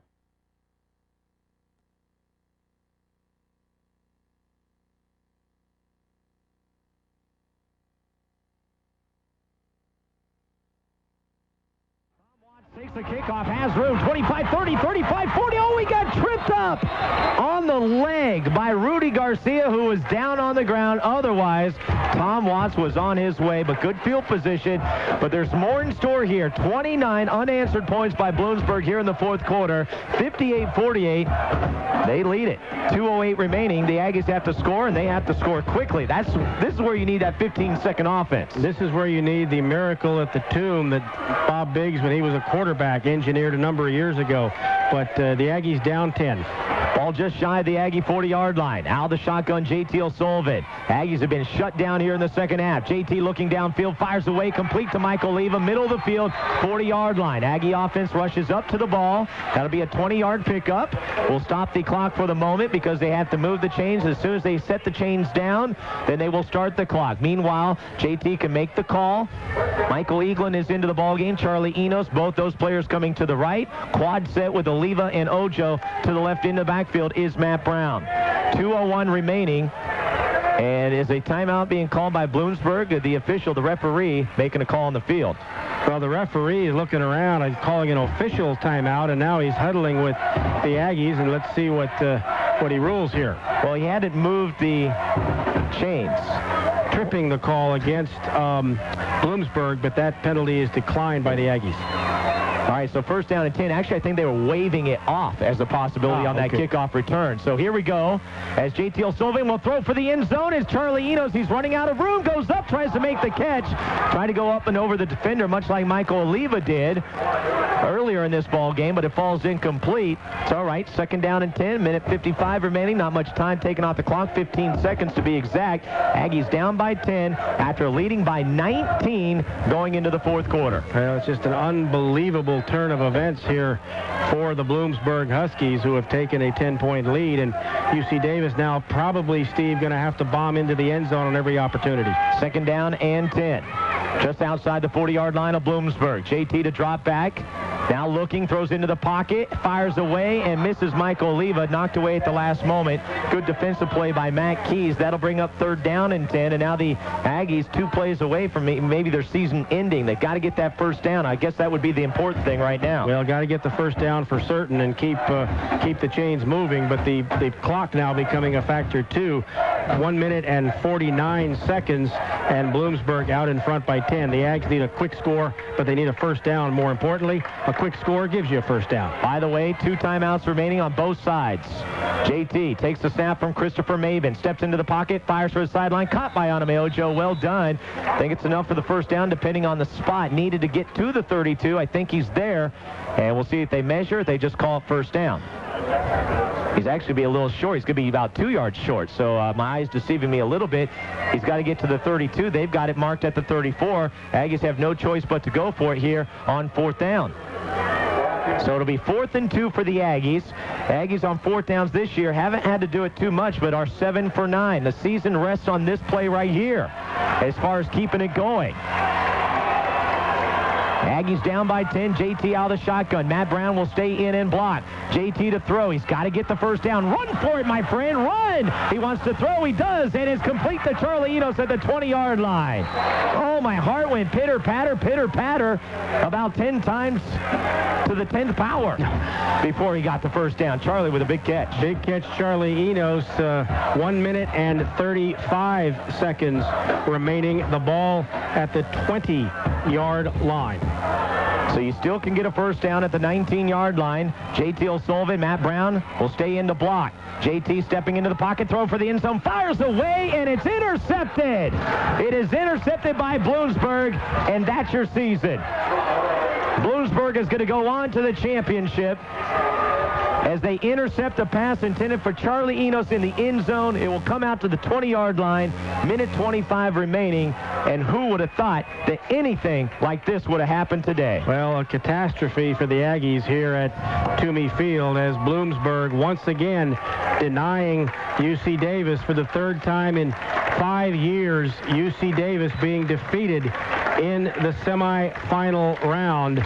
1 minute, 25 seconds remaining. A couple of kneel downs here for Bloomsburg. Should be about all it takes. Each team with 2 timeouts. So on that last interception, O'Sullivan had Charlie Enos open for a moment, but the Bloomsburg defender coming over making a nice stop. Well, you know, we measured up who the opponents have been this year, and we agreed that Sac State and Western Washington probably measured up as the 2 best against UC Davis, but I think hands down, Bloomsburg showed us something here today. They certainly did. When you get 29 points in less than 1 quarter of play to come back from a huge deficit on the road, that's self-explanatory. That tells you all you need to know. UC Davis will go down to their first defeat and conclude the season at 12 up and 1 down with 1 minute 18 remaining. The Aggies have called a timeout, but you know, when the Aggies got to 48 points, Steve, you still got the feeling that it was not a safe lead given what Bloomsburg had been able to do throughout the first half and in the 3rd quarter. And you've got to give the Bloomsburg defense an awful lot of credit for stopping UC Davis when it needed to. And let's be honest, when Justin Patterson picked up the fumble and returned it for the score, which took UC Davis to the 48-point area, that was a defensive play. The offense has not really done much in this second half, and that's the situation. You got to give credit where credit is due, and that is with the Bloomsburg defense. Yeah, 128 yards of offense for UC Davis here in the second half, as opposed to 326 in the first half. The handoff, not much doing as Glaze will get across the 10-yard line. It was 2nd and 7. They'll bring up 3rd down and 5. Final timeout will be used by UC Davis. Now, you know what? Still chance for a miracle, because if the Aggies can stop Bloomsburg, they will get the ball back, but then they'll be playing without any timeouts. 1 minute 10 remaining. Down 10. You mentioned the miracle game. 48 your score, and then Marcus Glaze putting on the finishing touches with a 19-yard touchdown to make it 58-48. That's been the 4th quarter. The line is stacked for UC Davis. 3rd down and 4. They can get the ball back as the handoff to Glaze, and he will not get the first down. But Bloomsburg, to their credit, they can go ahead and run down the clock. Actually, it stops for the moment. Minute 5 remaining. 58-48 our score, and UC Davis will get the ball back. So it's not over yet. No, well, it's not over until they tell you there's no more seconds left.